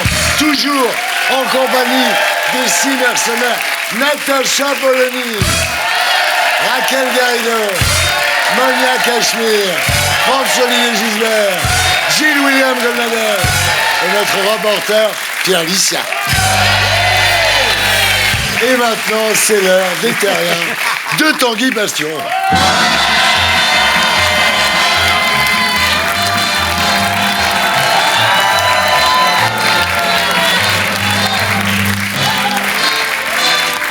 Bonsoir.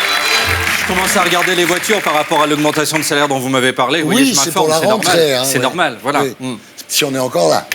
Voilà. Oh tiens, c'est la première fois que j'ai envie de France. Ça se reproduira pas, je pense. Il est bien. Hein. Ouais, il est beau. Allons-y, profitons-en. Ça va aller, il y a beaucoup de monde quand même. Et on passe à Pasture. Voilà.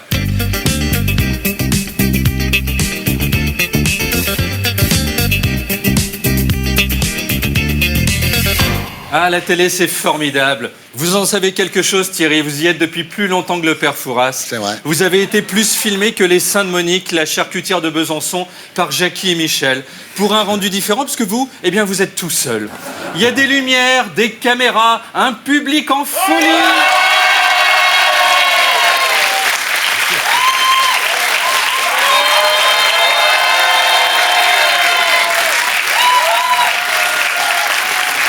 N'exagérons pas quand même. Attends, on n'a encore rien entendu, hein, non, déjà, non, mais sérieusement. Très excessif. Public à qui on ordonne d'applaudir. Jugeons sur pièce. Public à qui on ordonne d'applaudir toutes les 18 secondes. Hein, s'ils ne le font pas, on les enferme dans un local avec une télé qui diffuse juste Énergie 12. Hein, pour ceux qui ont plus de 42 QI, leur cerveau explose. Alors à la télé, on a l'impression que tout le monde va bien. Mais en fait, nous sommes brisés tels les pâtes à quiche de Cyril Lignac. Natacha Polony, qui selon mes détracteurs sur Twitter est payée pour s'esclaffer à mes blagues, est en fait maniaco-dépressive. D'où ce rire incontrôlable, que les Africains appellent de la hyène muette. Pierre Licia,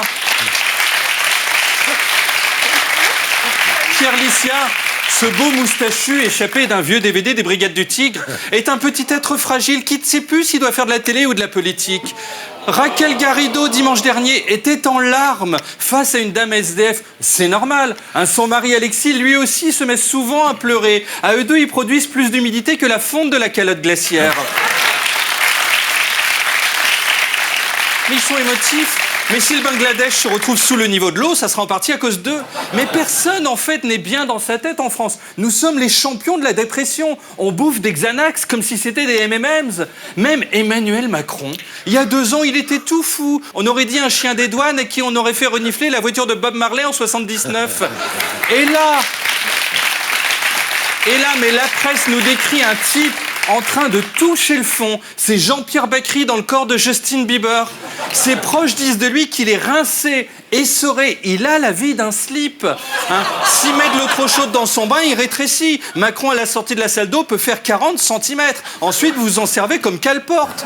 Mais il n'a plus personne, Macron. Il est plus seul qu'un mormon à Ibiza. Les 3 postes qui se sont libérés, il les a attribués à ses 3 derniers proches. Porte-parole, Sibeth Ndiaye, qui avait dit qu'elle assumait de mentir pour protéger le président. Elle, c'est Pinocchio. Une fois le mandat fini, on la remettra dans un magasin de jouets en bois. Il y a Amélie de Montchalin qui va devoir gérer le Brexit. C'est elle qui va dire au revoir aux Anglais, comme nous en camping à la fin de la saison, sauf qu'elle n'aura pas couché avec eux sous la tente puisqu'elle a sa dignité. Et il y a Cédric O, déjà détesté des joueurs de Scrabble puisqu'il ne vaut qu'un point. Macron est isolé, mal, il est triste. C'est un Manu crevé, à bout de force qu'on a, en pleine déprime.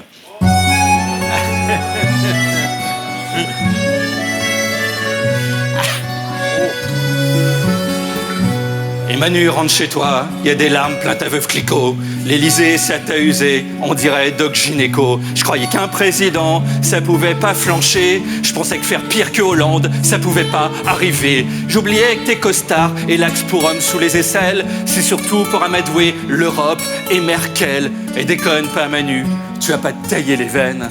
Un mandat de foutu, c'est 10 jobs de banquier qui reviennent. Avant d'être élu, Manu, putain, t'étais au top. Avec Brigitte à la cool, tu bronzais à Saint-Trope. Mais bon, t'as voulu le F300 en plein Paris, que seul Stéphane Plaza définit comme le paradis. Mélenchon, Éric Drouet, depuis, veulent ta peau et te faire cuire à la poêle comme un vulgaire tourne-dos. Et déconne pas, Manu, c'est à nous que tu fais de la peine. Un mandat de foutu, c'est 10 jobs de banquiers qui reviennent. C'est pas mal du job de banquier finalement, parce que c'est quand même relativement bien payé. Là, il y a un petit peu d'accordéon parce qu'on reste en France. Et la France, c'est l'accordéon. C'est aussi le saucisson, enfin des choses qui sont dans notre tradition. Vise à la France. Benjamin Griveaux, ton pote, il t'a quitté. Il te reste plus que Sarkozy et Alain Juppé. Ton existence, c'est quasiment les pâtes de Dijon. Dans 2 semaines, on va te filer des bas de contention. Et Manu, à ton âge, tu devrais faire le spring break de Cancun et pas traîner comme ça avec des ancêtres et des connes. Pas Manu, de tes chaînes, libère-toi, l'Élysée c'est pourri, prends un Uber et casse-toi. Dernier refrain. Tu te retrouves tout seul Manu, avec Cédric O. C'est pas une référence celui-là, c'est même pas un mot. Entouré de Le Drian et Jean-Michel Blanquer, qui ont déjà la tête qu'ils auront le jour où on les enterre. Repars donc au Touquet, jouer au tennis, faire exulter ce corps, faire se dresser ce pénis. Et déconne pas Manu, tu vas pas te tailler les veines. Un mandat de foutu, c'est 10 jobs de banquier qui reviennent. Et déconne pas Manu, c'est à nous que tu fais de la peine. Éclate-toi, t'es jeune et beau, les autres, ils ont la haine. Et déconne pas Manu. Sauf Raquel Garrido parce qu'elle est de gauche, mais tous les gens de droite sont avec toi. Vive la droite française, vive la France, merci.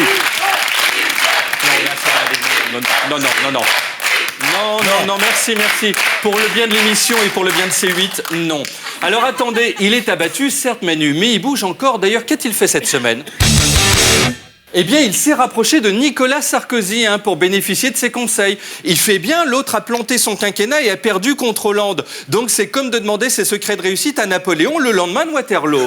Alors en Haute-Savoie, ils ont honoré les résistants. On les voit ici chacun dans sa ligne pour le départ de 400 mètres de sauvetage politique. Sarkozy était super content d'être rappelé. 6 ans que tous les jours il se tapait les répètes à la gratte de Carla, il n'en pouvait plus. Laurent Wauquiez, le chamois cendré, est alors arrivé en compagnie de Miss France 1957 qui a pris un gros coup de vieux.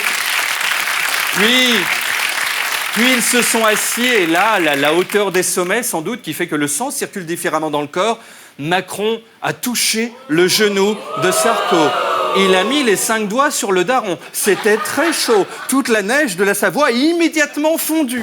Ensuite, tout s'est passé très vite. Ils se sont mariés en 4 minutes devant un sosie de René Lataupe, parce qu'à la montagne, il n'y a pas de sosie d'Elvis. Se sont embrassés derrière un pin et ont bénéficié de la PMA-GV, procréation médicalement assistée à grande vitesse. Parce que 3 minutes après, ils avaient 2 enfants de 12 et 9 ans.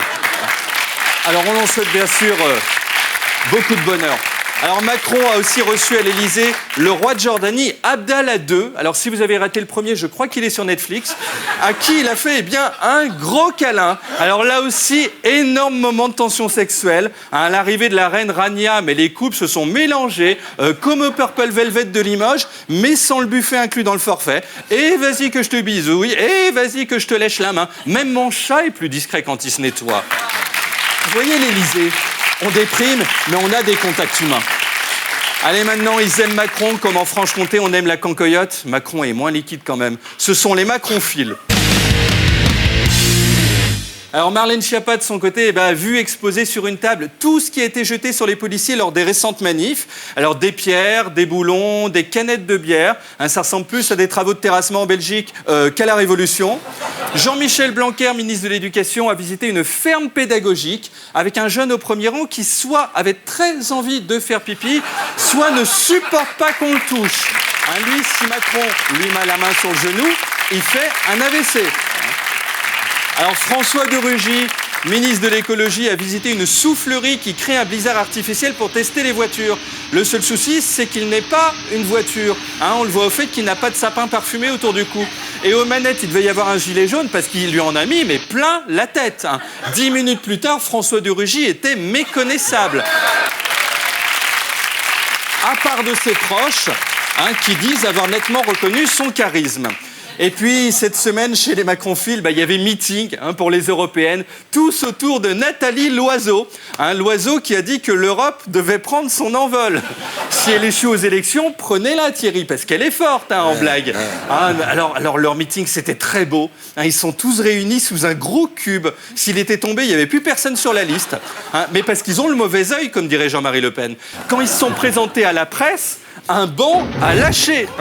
Ça en a fait 4 de moins, d'un coup. Je pense que la République En Marche a été conçue sur un ancien cimetière indien. Ils sont maudits. Alors Nathalie Loiseau, elle s'est transcendée. Elle est passée du niveau petit pigeon qui pue au niveau aigle royal. La foule en délire s'est mise à battre des ailes en chantant « Fais comme l'oiseau, elle rêve de l'Europe, l'oiseau ». Regardez comme c'est beau. Foule en délire. Alors Bruno Le Maire a croisé au meeting Franck Riester, on dirait un avant-après réalisé par Afflelou dans le cadre d'une campagne de promotion pour les lentilles de contact. Et puis a parlé Bernard Guetta, journaliste. Ils n'ont pas pris le bon Guetta malheureusement, parce que David Guetta, à la même soirée, il levait le dance floor et Nathalie Loiseau braquait sur la tête. Alors seul Gabriel Attal, le petit jeune d'En Marche, était absent, il a 14 ans, mais il déteste s'amuser. Pour lui, passer la nuit en boîte, donc c'est ça. Alors, c'est cette semaine, c'est un truc. Qu'est-ce qu'il fait? Il essaye de travailler. Alors Jean-Yves Le Drian, lui, était à New York. Il a suivi le match Guingamp-Strasbourg. Guingamp a perdu. Lui est breton, c'est pour ça qu'il fait cette tête-là. S'ils avaient gagné, il aurait fait cette tête-là aussi, mais ils auraient gagné. Enfin, à noter que Bruno Le Maire a été décoré par le Sénégal. Ils lui ont mis un collier tout serré avec une médaille. Il est donc officiellement un labrador. Ce qui lui a permis tout le reste du voyage de faire pipi dans le jardin sans être jugé par les autres. Et ça, c'est pratique. Alors, le Sénégal, le problème, c'est que le Sénégal s'est un peu emballé. Le maire avait annoncé 2,5 milliards d'aides pour l'Afrique. Mais le 1er avril, c'était une blague. On n'a pas 2,5 milliards. Il nous reste 14,30 € sur le livret jeune de Darmanin. Du coup, ils l'ont décoré pour rien. Comme chez nous, quand on donne la Légion d'honneur à des chanteurs. Allez. C'est triste. Allez, maintenant, ils détestent Macron. Comme le pape François déteste les presbytes dans l'église parce qu'il ne sait plus si on parle de vue ou de meurtre. Ce sont les macronphobes.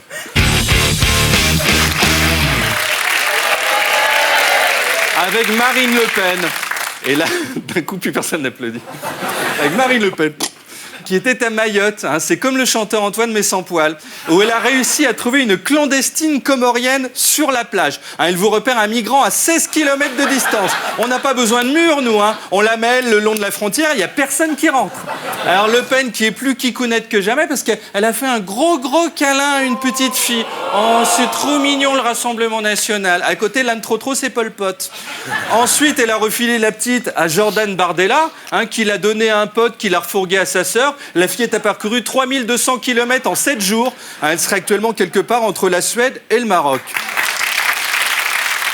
Alors Nicolas Dupont-Aignan, lui, eh bien, a célébré les traditions françaises. Il a bu du vin rouge en bouffant du saucisson, un accordéoniste derrière et il nous reformait le groupe Licence 4.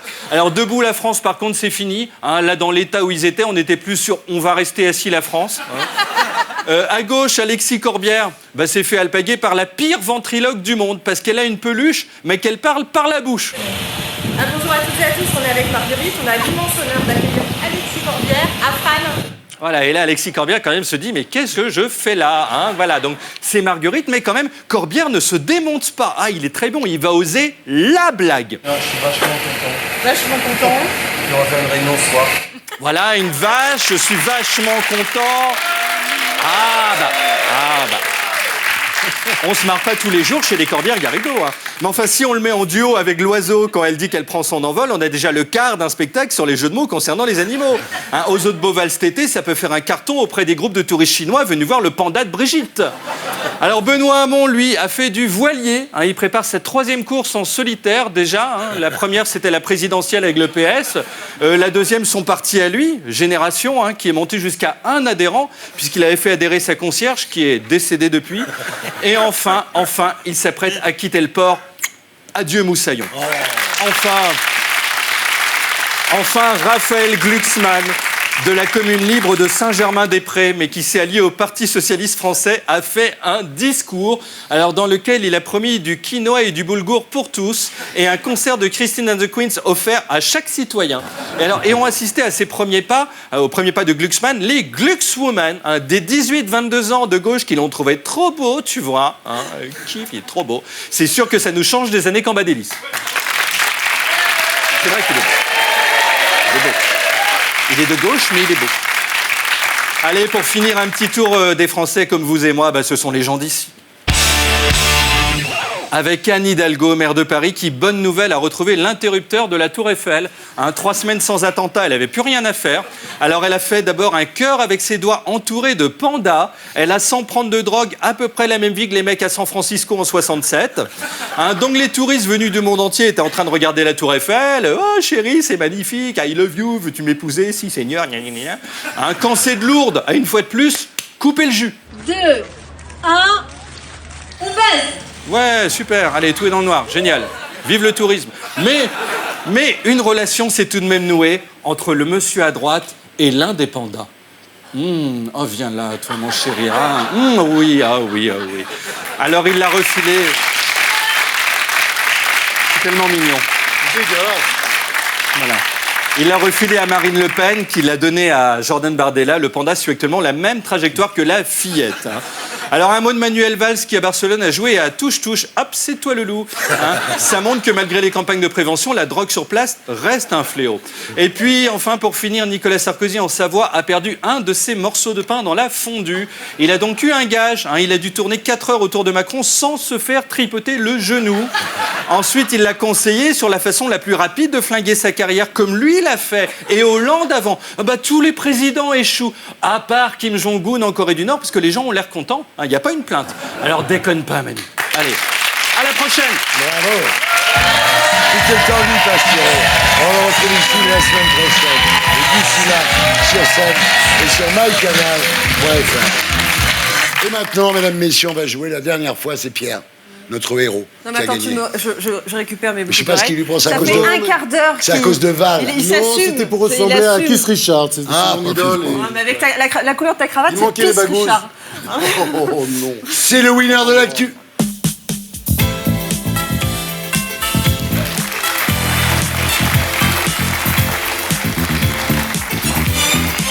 Pour quelle raison le mot de passe JI32K7AU4A83 est l'un des plus utilisés du monde. C'est le mot de passe le plus suggéré par l'intelligence artificielle. C'est la transcription de mots de passe en chinois. C'est le code Wi-Fi de tous les McDonald's du monde, ou c'est l'enchaînement de ces signes sur le clavier qui permet de dessiner un sexe. Je dirais que c'est la transcription de mots de passe en chinois. Bravo! Très très bien. M'agace. C'est très agaçant. Alors là, tu as été impérial dès la première question. Ouais, ça marche. Vraiment bravo. D'après le livre La Reine Mère de Paris de François Delétraz, paru cette semaine aux éditions du Rocher, par quelle phrase Anne Hidalgo commence-t-elle systématiquement ses réunions? J'aimerais savoir ce que vous en pensez. Voilà ce que je veux. Essayons d'être disruptifs. Où sont le champagne et les macarons? Je dirais, voilà ce que je veux. Putain! Tu la connais bien, hein? C'est tendancieux, là. Tu la connais bien, hein? Un peu. Mais elle est aussi autoritaire que ça, vraiment? Oula. Sauf avec les commerçants des arcades Rivoli, qui sont toujours aussi pourris 5 ans après. Qu'a mis en place un supermarché canadien pour aider ses clients à trouver l'âme sœur? Des horaires réservés aux célibataires, des super promos sur l'alcool, des caddies avec une bannière célibataire ou un tableau de petites annonces au rayon des préservatifs. C'est les caddies Oui. avec une bannière. Tu risques de gagner ce soir encore, hein? J'avais 203, tu sais. Et il a remis son titre en jeu la semaine dernière. Il va te faire des ennemis. Je sais pas ce que c'est que la jalousie. C'est une grande chose, la jalousie. Tu veux me grand remplacer, mais j'ai compris. Pense-y. Et il va te grand remplacer. Absolument. Que fait Kanye West chaque dimanche?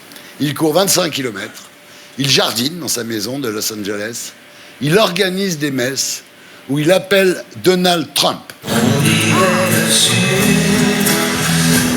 Bon, il peut pas courir 25 km, c'est complètement con. Il peut pas jardiner parce qu'il a... Voilà. Donne la réponse. Eh ben, il appelle Donald Trump. Eh ben, Il organise des messes. bien sûr, bravo. Magnéto, Serge. C'est très facile.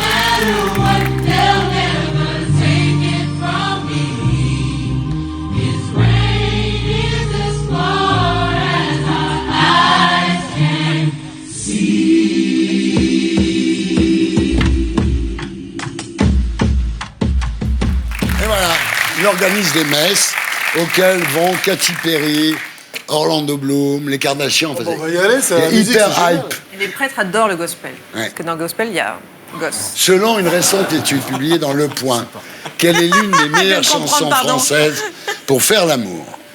L'envie de Johnny Hallyday.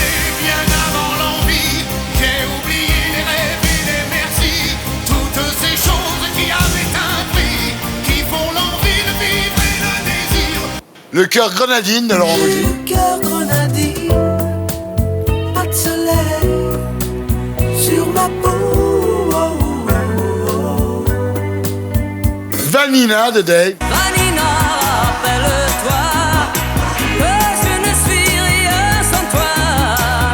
Vanina, si tu m'oublies. Ou Tu veux mon zizi de Francky Vincent. Oui, oui, oui, oui. Je vais te le donner, oui, oui, oui, oui. Tu veux mon zizi? Alors, sur laquelle les gens préfèrent-ils faire l'amour? Moi, ce serait franchement, c'est sur Johnny. Hein. Sur Johnny. Jamais content. Tu veux mon zizi? Non. J'ai peur que ce soit le cœur grenadine. Oui. Ah, j'adore cette chanson. On l'écoute, on l'écoute. Cœur grenadine, pas de soleil. Mais comment on peut vouloir faire l'amour sur le... C'est le rythme, c'est un rythme, c'est le rythme. Alors attends, ce qu'il faut que tu saches, C'est le rythme. ce qu'il faut que tu saches, c'est que quand on a entendu, Natacha m'a dit c'est le tue l'amour absolu. La vraie chanson pour faire l'amour, c'est Barry White. Les vrais morceaux. Ah bah pour bien faire sûr, l'amour. ça oui, c'est Ouais. bien. Ah ouais. Tu vas te faire choper, toi. Ah bah attends, on est obligé. Fais pas ta mijaurée. J'aime pas cette chanson. Fais pas ta mise. Ah, j'adore. Commence pas à te refuser Ah, à mes c'était le amis. meilleur. Ah bah ouais, mais oui, qu'est-ce que je te dis? Il faut rendre l'antenne à un moment. Hein. Qui remporte le Cerveau d'Or cette semaine. C'est encore l'autre, là, le moustachieux, là. C'est pas normal, j'aurais C'est le dit. moustachieux ridicule. Il y a moi, des je te le dis. soutiens à la En hommage au peuple corse et à la soutiens, façon ça. dont il a brillamment et vaillamment reçu le président Macron cette semaine, nous accordons le cerveau. Voilà. Est-ce que tu acceptes de remettre ton titre en jeu? Le banco. Alors, attends, c'est toi, tu veux ou pas? Très bien. Grand souvenir, c'est la troisième fois que je Ah, l'entends. c'est bien. Je le remets en Ah, J'aurais dû Le gagner. Banco.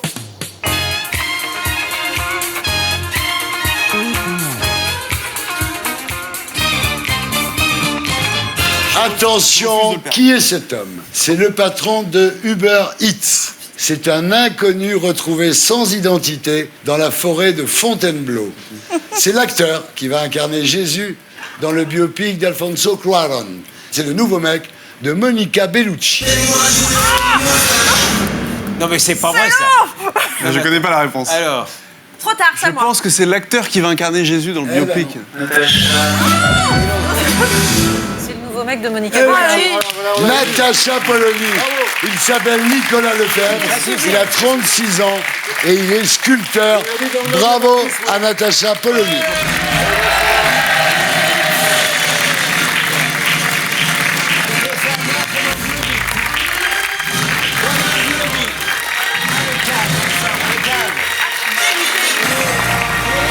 Voilà, c'était les terriens du dimanche, l'émission qui vous aide à vous faire votre opinion.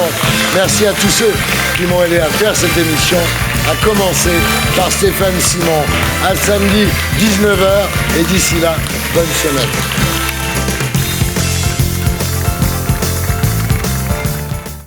Et pour être sûr de ne rien rater de Inarditube, abonnez-vous et mettez un pouce bleu.